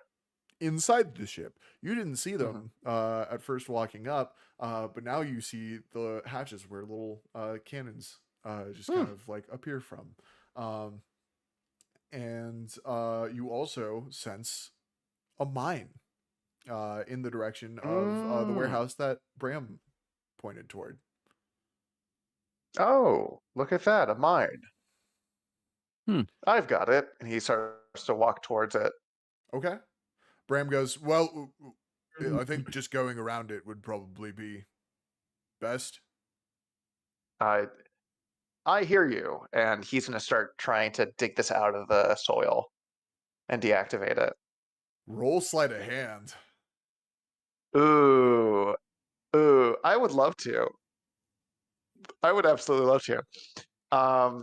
Let me see if I have anything. The robot might I can explode do. this episode. I am going to cast Bless. Oh God, okay. You have inspiration too. Don't forget that. Oh God. Okay, cool. Yeah, we're gonna use inspiration. Then I'll hold on to Bless because I only have 2 spell slots. That is that first one's a 15, and I'm gonna use my inspiration. Is 15 high enough, or am I gonna have to go higher? You're gonna have to go higher. Oh, we're gonna go higher, baby. Fuck yeah, nat 1. So 15's my max. You guys watch as BMF just fucking, or BFM just fucking like takes these giant gorilla hands and like tries to dig under this mine, which just promptly explodes in his face. BFM, you are going to take, hold on, let me find the right guy. That's fair. I am so sorry, guys. I thought this was like going to be a cool thing we could possibly use. I fucked up. 12 points of fire damage as a mine explodes in your face. Thank God. Okay, that's not you bad. are now on fire. Is there any water around? Not that you can see. Roll survival, see if you can find some. Or you are robotic. Do you have an extinguisher built in? I think there is a there's the explosion, and then it definitely like rocks him, but he's like a solid brick house, and he just turns back around and goes, "It appears I am incendiary right now." Yeah. I halved that damage, by the way, because you are made of metal. Awesome. Like, Yeah. Cool. So that was That's 24 points of damage. We gotta put him out. It's like I can just create water and put him out. If He's gonna start rolling in the dirt, like stop, drop, and roll style. You guys see a trash can rolling, trash can with arms rolling around in the dirt. By the way, that was a really loud explosion. Just putting that out there. That was a straight up bomb going off. Yeah, Bram immediately is like, "We need to leave now. I'm gonna cloak the ship. Hopefully they don't do too much checking." And Bram like pulls out what you guys remember from the end of Time of Blood season 1, a beacon call. He pulls out like a little disc with a light on it and presses and holds it, and you watch as the ship's ramp gets just screeched back into the ship, and the cloaking device is turned on. You can't see the ship anymore, but you do remember where it is. And Bram goes, "We go that way now. We're going to go out and around because they're going to come straight to us." And he starts running off into the woods. Has anybody put BFM out yet? No. Can I grab him and start running with him? What? I thought he rolled to put it out. You extinguish it. Stop, drop, and roll does work. Okay. Yeah. Okay. Yeah, then Viva does what Bram said and runs. I apologize, team. That might have been hasty. I could have sworn the best course of action was to get rid of the problem in the way. Right. Well, we're gonna take you to maintenance when we get back, and we'll work on that programming a little bit. Sound good, bud? Yeah. I don't think I have a choice. I mean, you do, but also maybe we could give you something that makes you good at disarming mines. We'll see. We'll see. And as you're dragging him, he kind of like gets out of your grip so you can move a little faster, and he kind of just runs with his giant hands up in the air like this. He's like gripping onto his wall just so his like giant gorilla arms sort of just like scrape on the ground, kind of waddling as fast as he can. What is your movement speed, Felix? Just it's 30. It's 30. It's still 30. Cool. Yeah, he's a Warforged. Cool. you guys follow Bram, and you hear behind you a bunch of crashing and shouting, and the sound of giant metal legs crushing trees as you guys run away from the side of your ship. If anybody wants to turn around and see what's going on, you can, but it will slow you down. I'm more than happy just to keep running. I'm gonna keep running. Same. Okay, you guys Like- keep running. You guys, I need everybody to roll athletics for me because Bram runs for a while.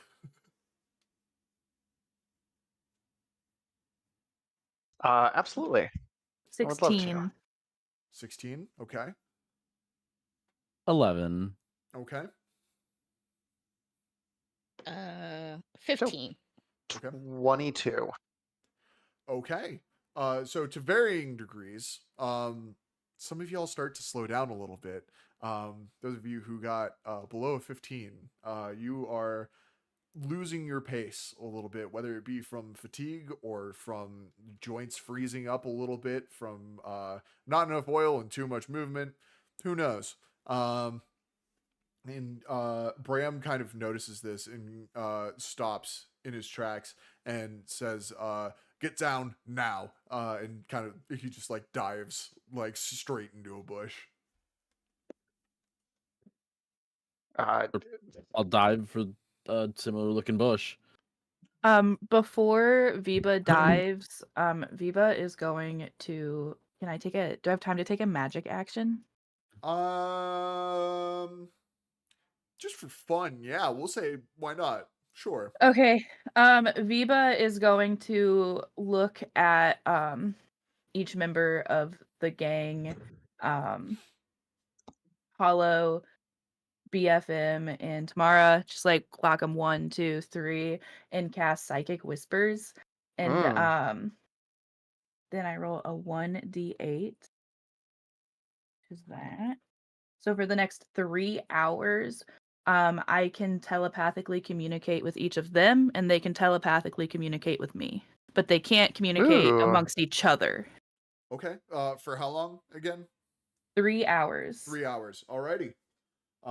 Yeah, you do that and you dive into a bush. And you hear like the hydraulic hiss of machinery moving, and then a crash right where everybody was standing when you stopped to dive in a bush. And you all see a giant metal foot as it picks itself up and leaves an imprint in the ground deep, at least 2 inches deep. And it moves away from you, and you can see what looks like a giant warforged walking through the woods in the direction of the explosion. Well, that would have been dangerous. Yeah, it still is. Yeah, we really... Can we tell what? Can we tell what kind of model it is? Yeah, roll Maybe like a history. history or intelligence. Either or. Yeah, I'll roll. I think they're both the same because my guy's a big dumb guy. Or actually, no, history's a +2 somehow. I must have been differently. That's a nat 1. That's not one. Yeah, you have no fucking clue. You've never seen this model before. Father. Dad? No, I'm a droid. No. Hey, there are sex bots. They do some freaky shit with that. Could have happened, just saying. Bram like pokes his head out of a bush. There's like a twig sticking out of his hair. He goes, "Right. Stealth from now on. Sound good to everybody?" Or Always Sounds great. was. okay. Right. I think we're far enough away that they're not going to be directly running at us. I believe the warehouse is that way. You have a weapons scanner, correct? Absolutely. Would you mind checking every once in a while for more mines? I can accomplish that. And he just, I will say like every 100 yards or 100 feet, whatever the range was, he'll continue to scan. Okay, sounds good. 120 feet for your notes. 120 feet. Yeah. Yeah. Thank you. Every 120 feet, he is scanning. Okay, sounds good. You guys are moving at a much slower pace, and much more deliberate. And you don't see too many traps in front of you. Every once in a while there is a mine. If you would like to try again, you're more than welcome to. But I really won't. I have just enough room for one more thing in my in my oven. do you want to add to the bomb oven? No, I'm good. Okay. It's tempting, but no. Yeah, so you guys move through this forest and eventually you come to a campus. You find just a campus of warehouses. It is near empty from the outside. You don't see much movement going on. And Bram says to you all, hold on, my headset is currently in the process of dying. Bram says, the warehouse is just across that little courtyard, right in the middle of the complex. Is everybody ready? Let's do it. Yeah. Yeah. Yep. Okay. Yep. I need Yes. everybody to roll stealth for me. Ooh. I can't find the fucking jack on this. Hold on. Can't find the hole. Ha ha ha. There we go. 5. 22. Okay. Oh, 18 with disadvantage. Ooh. 22. What was the lowest roll? Where was that? 5. The lowest was 18 for me. Oh, in general? Yeah, in general. It was a 5? 5. Okay. And that was tomorrow, right? No, I got an 18. Oh, you got an 18. Who got the 5? You got the 5. Yeah, you guys all just kind of just like stealth crouch up to the side of one of these warehouses. And before we resolve that 5, I'm going to tell you what you see. Let's see. Hold on. 1 minute. 1 minute. Oh boy, I lost it. Uh-oh. There we go. I found it. You guys see coming around the corner down this courtyard that seems to just kind of span the whole complex. It wraps around a set of warehouses in the middle, separating that middle set of warehouses from all of the warehouses on the outskirts of this complex. A lot of the warehouses you're around right now seem to be for physical things, for supplies, for mechanical things. You see in the middle what looks like a lab surrounded by warehouses, and around the corner, coming down this courtyard, you see marching and driving tanks Balthian Empire troops, dressed in black and gold for officers. It was just like black gold cloth officers' uniforms. You see troops in heavy metal armor, painted black and gold, and tanks of all shapes, sizes, and colors that look to have been stolen from warehouses here. As the troops are preparing for a coalition attack.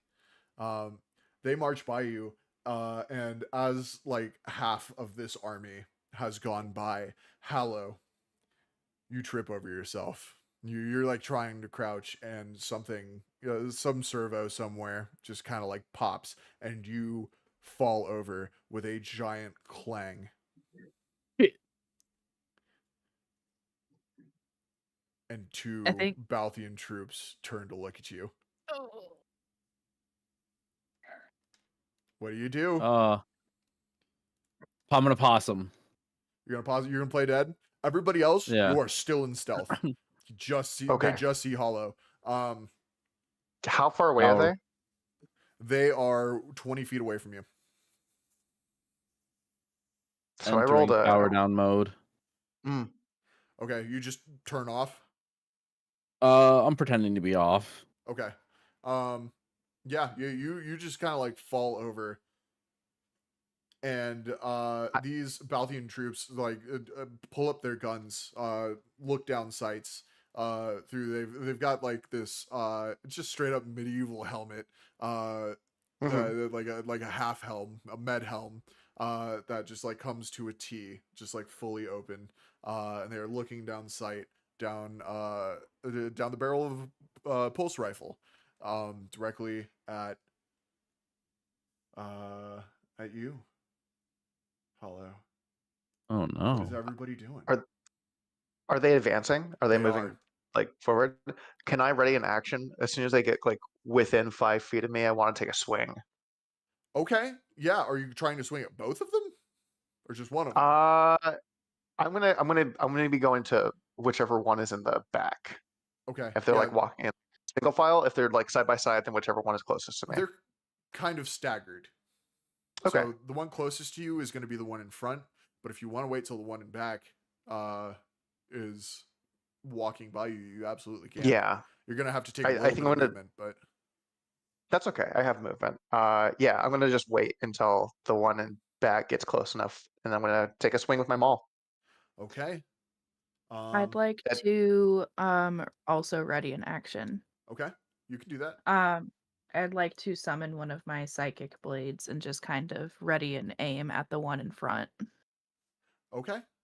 Yeah, absolutely. Okay. The one in front walks by you, BFM, Mhm. and does not see you. He doesn't even look over at you. Okay. He's just fully trained on Hollow. Viba, he then walks by you directly behind BFM, and BFM, the one in back, is now directly in front of you.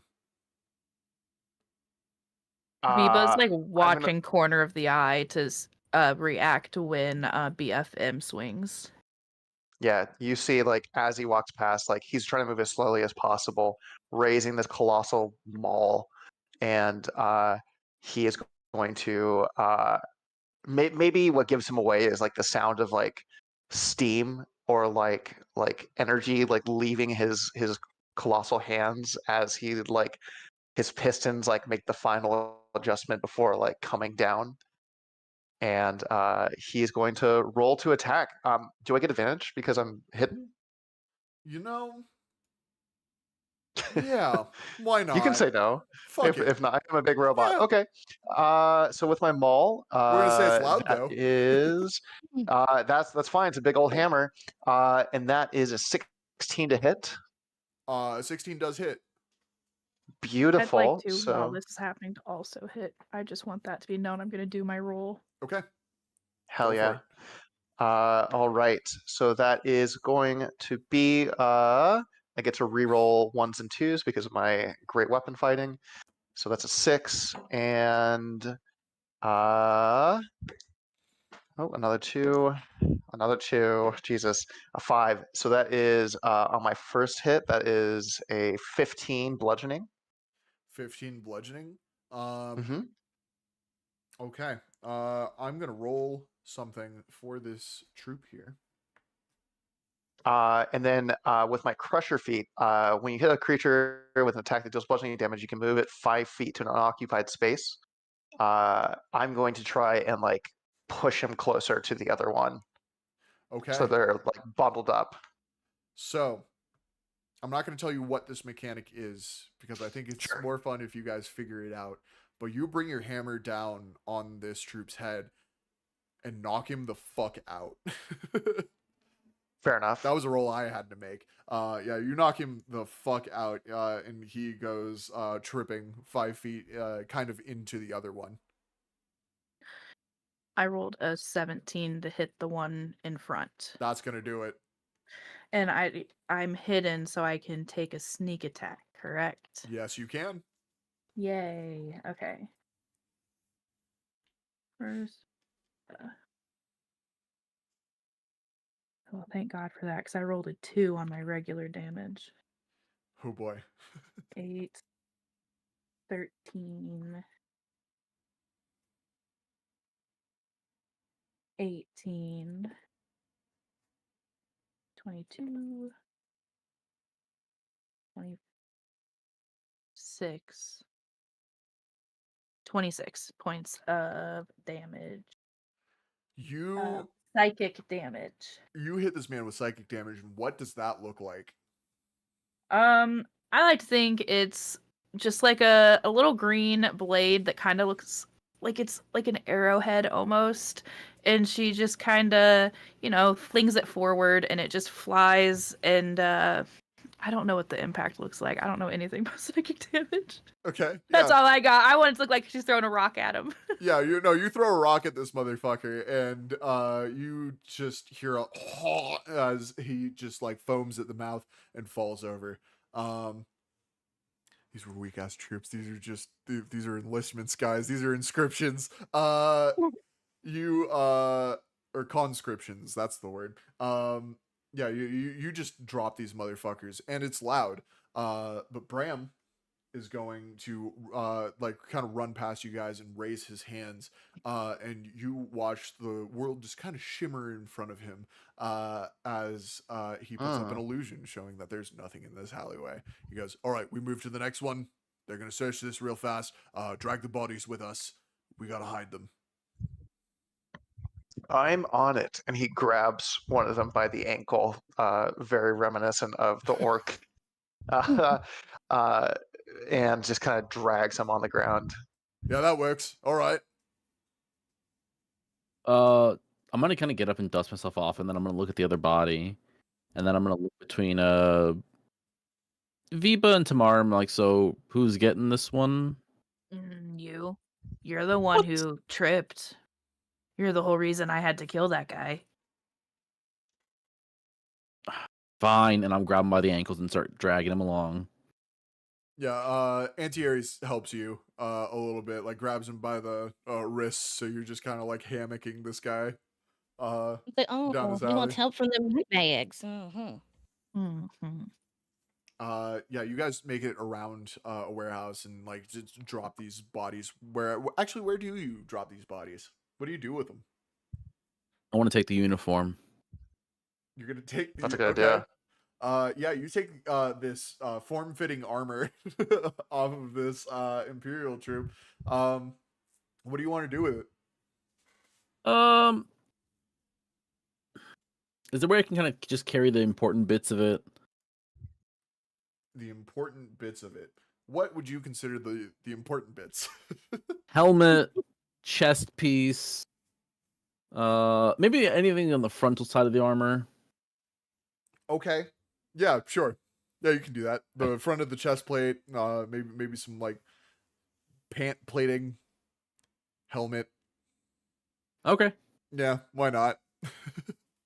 You can take the whole thing if you want. It is clanky ass armor though.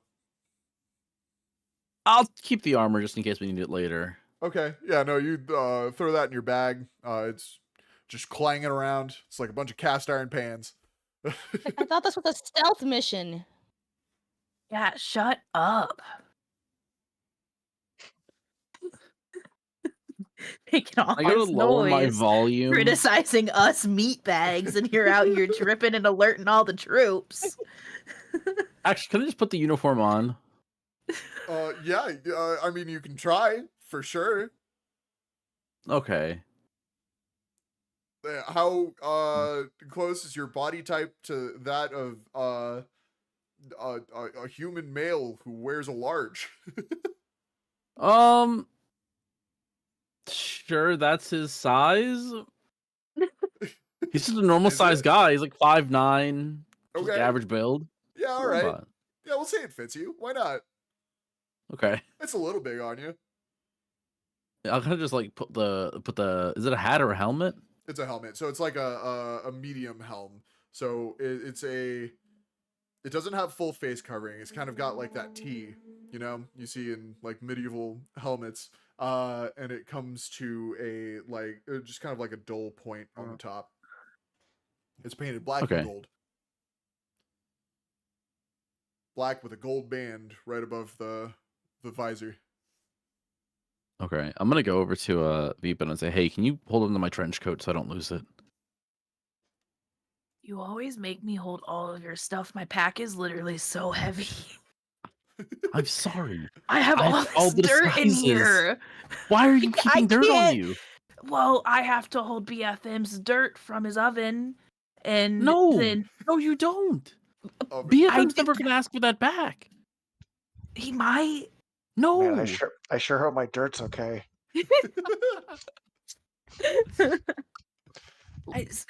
Maybe put the loud armor down, put the quiet trench coat on. Well, no, 'cause in case they find us, we can play it off. It's like, I go up. What's that you got? What are we doing? Disguises. To be disguised. Okay. What you gonna do with your cloak? Oh well, unless someone else has a bag. Fine. Nope. And then Viva takes the trench coat but puts it on. It's like drag. Viva's 5'4". Well, actually, Viva's a little bit taller now. Viva's 5'6". Oh, okay. The quantum leap, whatever it was, Viva had a little bit of a growth spurt. The quantum. I say Hollow's about. I don't know what it was. That's fine. The time jump, the space jump. It was a grab jump. The grab jump. Gravity jump. Write that down. Find a point of gravity in space and jump to it. Listen. Yeah. Okay. Yeah, the coat's dragging. I'm getting mud or whatever the it's definitely soil muddy. is. Okay. For sure. Yeah. It's kind of like a rust red-ish mud on the ground. The courtyard itself is like a white stone, but you're not in the courtyard yet. You are on the precipice of the courtyard. I'm dragging the bottom of the trench coat through the red mud.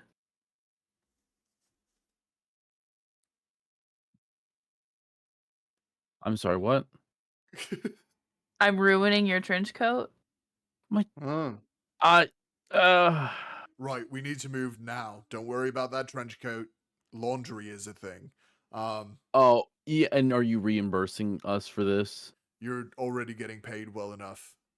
Shit, he's right. You could probably buy like 10 trench coats. You could probably buy a lot more than that. Maybe something a little bit more stylish than a trench coat.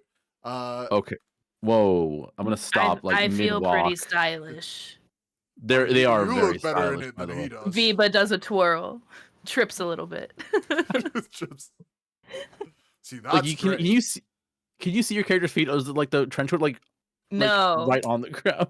No, Viva has pulled the trench coat and tied it tight, cinched at the waist, and it is like feet fully covered, but it is like pooling at the feet. Okay. Viva is definitely stepping on it as they run. Yeah, this shit is Okay. 100% stained. Like, Hollow, while we're on the subject of clothing, why do you wear clothing? What? I've always found it incredibly restrictive and unnecessary. I didn't know nudist droids were a thing. Well, I didn't really think about that either. I mean, I was used to it for so long, and when I got this body, I kind of just kept up the tradition. Oh, I'm so sorry. Are you not?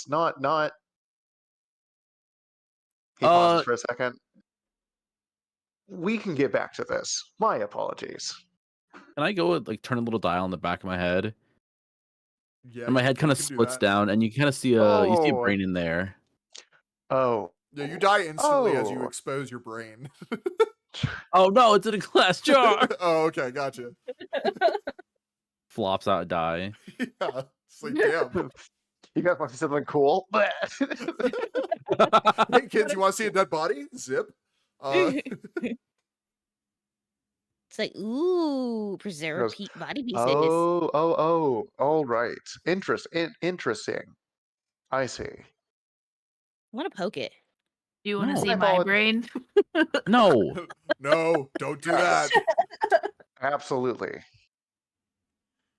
Oh, Fight you. okay. Viva pulls out a dagger. I'm gonna run over and like stop it. I'm like, Viva, what have we talked about? Multiple We don't times. listen to the kitchenware. I just You're want the you to know I'm off kitchenware? clock. Listen to the kitchenware. But Yeah, you what say to happened to always listen to meatbags? you. Yeah, I thought we were cool. I guess you're a little bit more of a meatbag than I thought you were. Wow. And I- Bibo, or not Bibo, sorry. Oh my god. Bimo. BFM. I know. BFM says, I'm just gonna start walking over here, and he like just drags the body of the trooper. Yeah. What are you guys doing with the bodies? Oh, I'm He just waits gonna till he like. finds like a. Go for it. Sorry. I after taking this man's armor, like right after that, I'm kind of just like, are there like a lot of leaves around? Maybe. I mean, yeah, there's some leaves. You're I'm on just the edge kinda of like- the forest. Yeah, I'll kind of just lay him down and kind of just scoop some leaves and kind of just like a nice little pile. So you do not hide this man at all. You just lie a body down, take a handful of leaves and place it on it? No, a couple handfuls of leaves. Like, Oh, to a couple cover- handfuls cover. of leaves. Okay, yeah, I no, wanna- there's just a I'm gonna body with poke leaves Bram on in it. the side. I'm gonna poke gonna. Bram in the side with the other hand pointing. Like, look Bram's- at him. Bram's gonna go, oh, all right, and hold Eva, on, I need have some to of your roll dirt. this.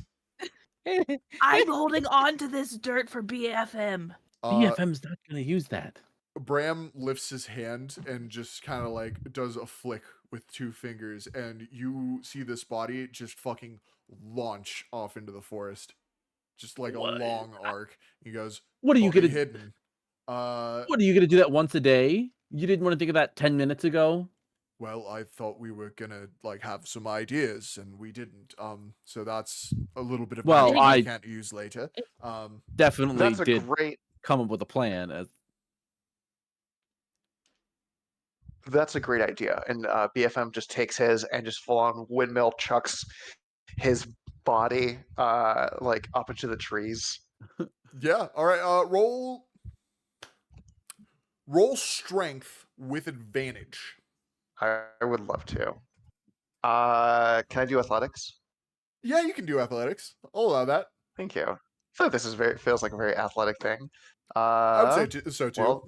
Shot awesome. putting a body. Yeah. Yeah. 22. 22 is gonna do it. Yeah, you fucking Ooh. launch this thing. This dude just kind of like cartwheels in the air, lands in a tree somewhere. And Bram goes, "Nice. All right, let's get moving." What if that had landed on another troop? Well, then they would be very confused, I think. Would have Okay. made things a little easier. Yeah. Just Also, get it out could of the kill way. him. Might break his neck or something. Okay. Yeah, that's fine. Also, if they find bodies further out, they're not going to be looking right here. Big brain. Oh, And big brain. Bram like kind of crouches around the edge, and you see the last of this just giant battalion of troops pass by. And he goes, "Now's our chance. Stay low, stay quiet. Let's go." And he breaks cover and just kind of like crouch runs across this courtyard. And I'm gonna roll stealth for him. And I need, if you guys are gonna follow, I need another stealth roll from you guys. Absolutely. Bram got a dirty Viva? 20. Can I attempt to assist a hollow on stealth by telepathically saying to him, "Just follow me"? And then if I pass mine, maybe he gets advantage. Yeah, Oh, why I rolled a not? dirty 20. I rolled That's a nat fantastic. 20. Oh my god, let's go. I rolled a 14. That's gonna do it. Yeah, you guys fucking kick ass. Felix, what did you get again? Oh, thank you so much for asking me. I got an 8. You got an 8. Hold on, actually. Maybe I set it to BFM instead. Okay. Anti-Aries gives you pass without a trace, all of you. So you guys Oh. just So 18, I guess. yeah, you're good to go. Thank God. Thank God. All of you are very, very good to go, especially with that nat 20. We'll get back to that nat 20 here in just a second. That is going to carry forward to your next stealth roll. Thank God, because I never get nat 20s. Yeah, no, it's Ooh. I'm very proud of you. It's because you're not I got a playing new Ripple. set of dice. Oh, there I know. you go. Wait, Flounder, is it the grab bag ones? Yeah, it was the grab bag dice set. I thought it was perfect for my little goblin, not goblin. I got the same Ooh. one. Oh wait, where's And then my I dice got bag? a set of green ones. This is my dice bag. It was hidden under my extensions. Ooh. And then my dice are like dark blue and purple. I love Ooh, that. that's nice. That's pretty. And then they had a little coin in them. What coin did you? Ooh. I got Oh shit. I That's got really cool. a potent 11. Ooh. Ooh. Okay, if you guys Shiny. instead of luck rolls would like to do coin flips, I will allow that. Absolutely. I love that. Hell Let yeah. me Because that's basically unpack all a this luck roll bad is. boy. Okay. Hell yeah. You guys make it across and you are kind of on this inside set of warehouses. So how this looks is there's a lab in the middle and then two warehouses on each side of that building. And Bram has you kind of on the corner between two warehouses where they intersect and waves you kind of like on the inside so you can't be seen from the courtyard.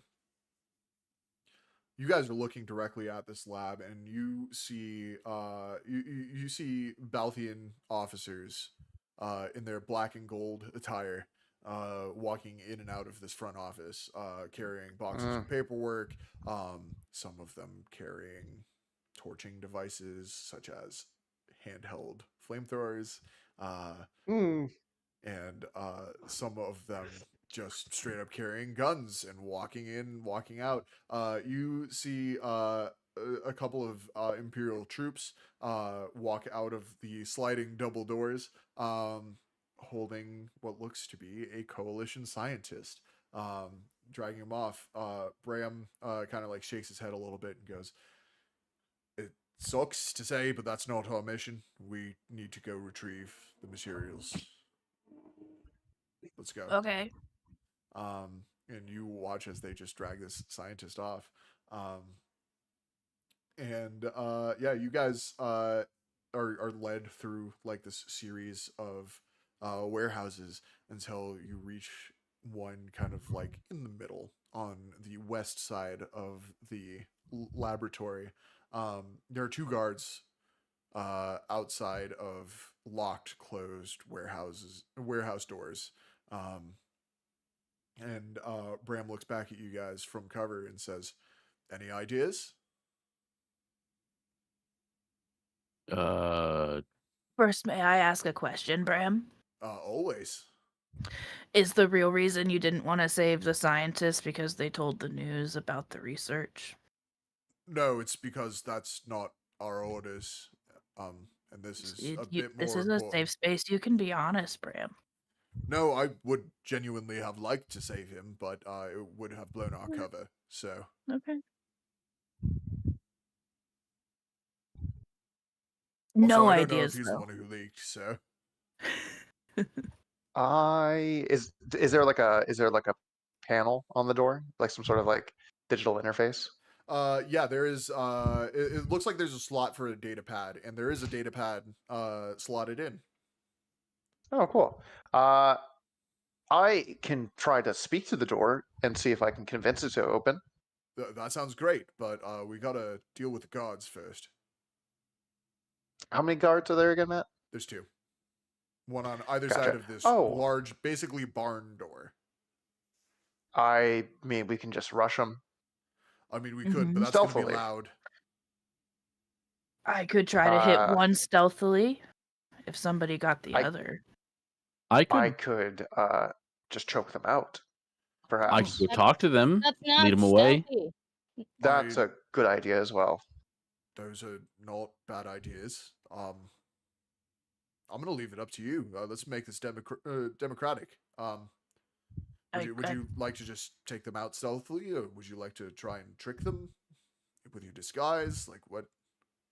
I kind of I want want to to see see BFM what Hollow choke them does. out. I say I am going to be on standby mode for that. But Hollow, if you want to try to convince them otherwise, I would love to see this. Yeah, look, I'll just lead them over to the tree line. You guys grab them, take them out. All right. Sounds good. Okay, yeah. Sure. Good luck. I'm gonna go over in the armor. Okay. Yeah, you walk up. They don't immediately shoot you. Yeah, you walk up to these guards, and they look at each other and then look at you. You go, what's up? Hi, my name is Captain Robinson, and I need your help. You're not a captain. Well, no, I'm a transferring. I'm new. You're wearing private's armor. Oh, No. I was in a battle and I lost my distinguished uniform. Right. You didn't get it replaced? I haven't had time. I just crash landed here. This is all highly irregular. You should come with me. I actually need you to come with me. I have some other troops that are over by the tree line that are bleeding out that I had to drag here. Right. Well, first we're gonna go check with one of the deck officers and make sure you are where you're supposed to be. I'm gonna look over immediately to the tree line. Are they looking? Are they like kind of looked away? No, I'm watching. No, the guards. Are the guards still looking? I mean, the guards at the door are definitely still looking at you. One of them is walking towards you to take you to a commanding officer. And the battalion has like passed, like they're headed off into the woods. Wait. Let me grab my ID. I'm so sorry. Do I have like a pouch I can reach into? Yeah, I would say you probably have some sort of pocket somewhere. Oh yeah, let me just have you scan my ID. And I'm gonna start Okay. reaching down with my right hand, like a pocket, I guess. Yeah. While this is done, can I get DM approval? I know it's a little late. For my item to cast my spells, can I just turn my hand into a gun? You turn your hand Creaker guns. into a gun. As a casting. Do you go bang? Is that what's happening right there? Like the fingers change a little bit to look more like a gun. Bang bang. Hey. You know what? I'll allow it. Why not? I think that's the right choice. Yeah. This is a roll and yeah, go I'm gonna- podcast. Why not? I'm gonna take my finger gun out then, and I'm gonna shoot the guard in the face with Eldritch Blast. Yeah, all right. Roll bones. I think I get 2 blasts. Now it is Eldritch Blast. It's not quiet. It'll be fine. Okay. That's a 14 on the first one, and then a 27 on the second one. We're the worst group they could have hired for this stealth mission. Yeah, honestly, I know. this should have been just like a strike team. Yeah, the 27 hits. The 14 does not. Okay. They'll be taking 10 points of damage. And can I pop one of my Eldritch Blast abilities to bring them 10 feet closer? Okay. Yeah, no, you like throw this Eldritch Blast. It's just like this mass of fucking like Eldritch tentacles that just like slaps into this guy. It grabs him and brings him closer to you. It's All right. a loud bang as it impacts. How's he looking? Shaken for sure. Very surprised at what just happened. And I need all of you to roll initiative. Mm-hmm. Yeah, I'm I gonna would look at the tree and start love- shaking my head no. I'm just gonna look at Viva and the rest of the team. So we didn't think to check his acting skills prior to this? I 3. guess I kind of. I got a 25. I Got a 17. 3. Got an 18. 25. Oops, not a 250. What did you get again, Roman? 17. 17, and then 18 for tomorrow. Yes. Okay. First up is going to be Viva. You have one guy who just got shocked by this attack against him, and another guy who is currently holding up a blaster ready to take a shot at Hallow. Mechanics question. I'm sorry, this is my first time playing a rogue. If I have 2-weapon fighting and I'm using my psychic blades to fight, can I still use 2 of them? Yes. It like I think creates you it, throws sure it, can. creates it. Mhm. Okay, cool. I'm pretty sure, yeah. Viva is going to kind of peek out from the tree line with the little glowing rock in their hand again, and lob one at the first person. Am I still within 5 feet of the rest of the crew? Okay, I'm sorry. One more time, run me through that. I'm creating one of my psychic blades and I'm throwing it essentially, but I am wondering if I'm still within 5 feet of somebody on the team to use my sneak attack ability without having to have advantage. Yeah. Yes, I would say so. Okay. You're all kind of like grouped together, like watching this interaction happen from stealth. Okay. My first hit is a 7, 8, 9, 10, 11. I don't think that's going to hit, so I'm going to use one of my psychic dice to add a 1d8 to it. Let me make sure it's not a bonus action.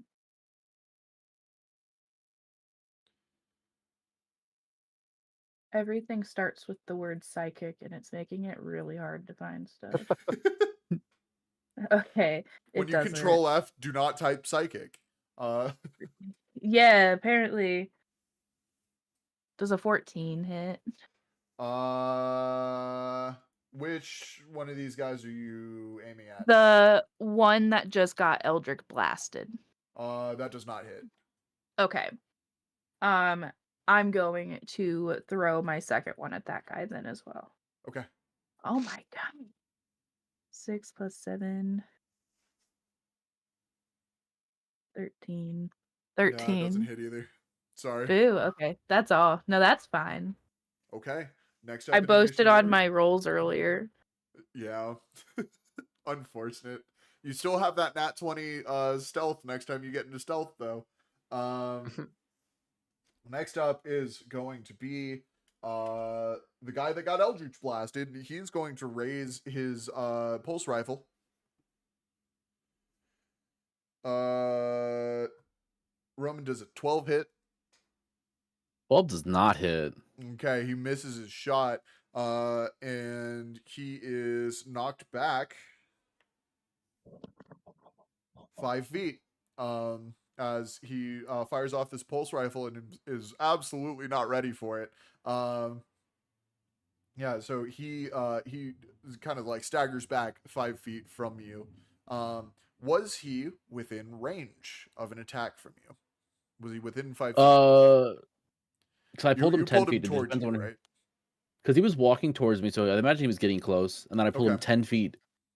I So will I say- imagine. As he staggers back, you get an attack of opportunity. Awesome. Is an 8 hit? No.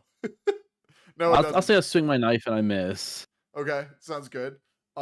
Next up is going to be Hollow. Nope. Next up is tomorrow. Are we still hiding or are we out in the open at this point? You guys are kind of like huddled together, hiding. You have not been seen yet. Nice. Let's see. And it's just one left. No, there's two of them. One of them's Oh, much shoot. more damaged than the other, though. So I'm going to make a range attack with my laser pistol and see if we can hit here. This is a loud attack. Let's- Just a warning. Oh gosh, no. Then dang it. Because we're already heard. Let me see. Hold on. Let me check my inventory for spell wise. What does that do?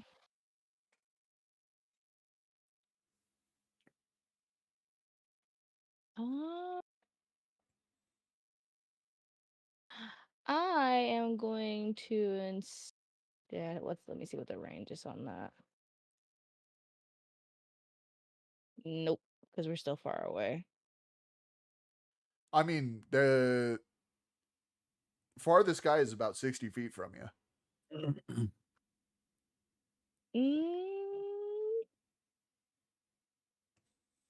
I'm trying to see what I can. I should have read more through this beforehand. Is it okay? That also involves touch. Okay. I'm trying to Ooh. Let's see if we can do that.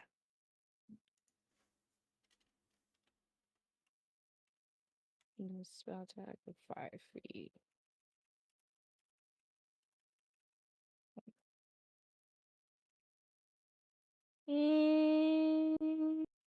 I'm probably just gonna.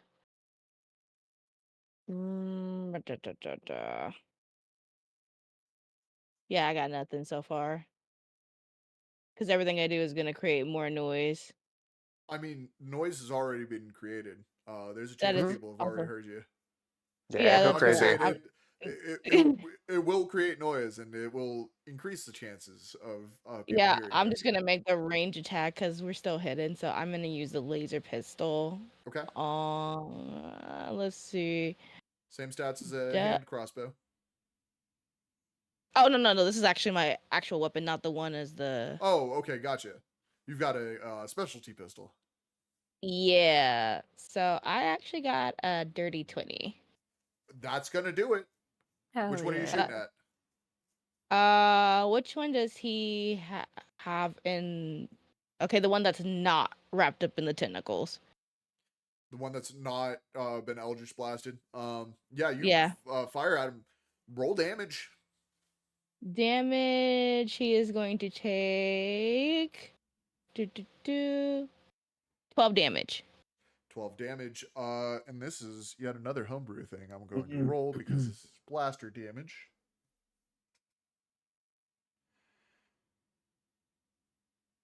Okay. All right.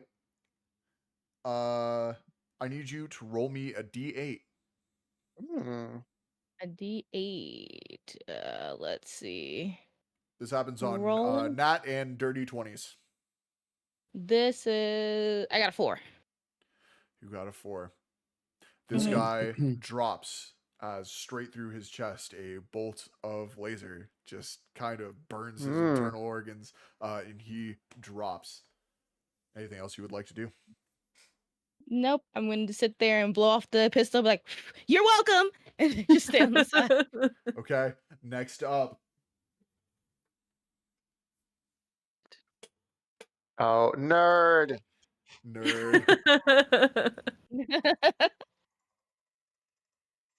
Bram joins the fight. You watch this medieval just like sword hilt just get flicked, and you hear as a blade of just pure like sun energy, purple in color, comes shooting out. He runs up to the guy who got Eldritch blasted and just stabs him through the chest. Ooh. And that's going to do it. And the guy drops, and Bram looks at you guys and goes, "We've been heard, for sure. Let's go." And that is where this session is going to end. Fuck yeah. Very stealthy, guys. Very proud of you. Yeah. Hey man, I don't- we told you who we were playing. I This is who I we know. are. I was. Mind you, It was too late to change the mission. I was gonna say, mind you, none of us got you those character sheets until today. But yeah, that's fair. Roman was pretty early, but oh man, I want you to know I've had this character ready for months. Oh, I'm sure you have. I thought I had a character ready for months, and then I got on D&D Beyond and had deleted it. That's super Ooh. unfortunate. I had to But, ask if I could read happens. this one for space purposes. I was like, "Ooh, we're in space again." It's a good character. Yeah. Yeah. Next week will again be space. I think at the rate we're going, we're gonna have about 3 more episodes, and then we're back to Time of Blood. Yay! So, yeah. Do we have any housekeeping information? Hold on. Wait a minute. I have all this written down. We do not yet. Next week we should be having new episode uploads on all podcast services and on YouTube. Stay tuned for that. They should happen about 2 hours before we go live again next Sunday. So if you're looking for a little extra fresh rolls, you can go back and listen to some old episodes you may have missed. But until then, guys, we will see you next week. Thank you so much for watching, and until next time, it has been our pleasure to serve you. Thank you and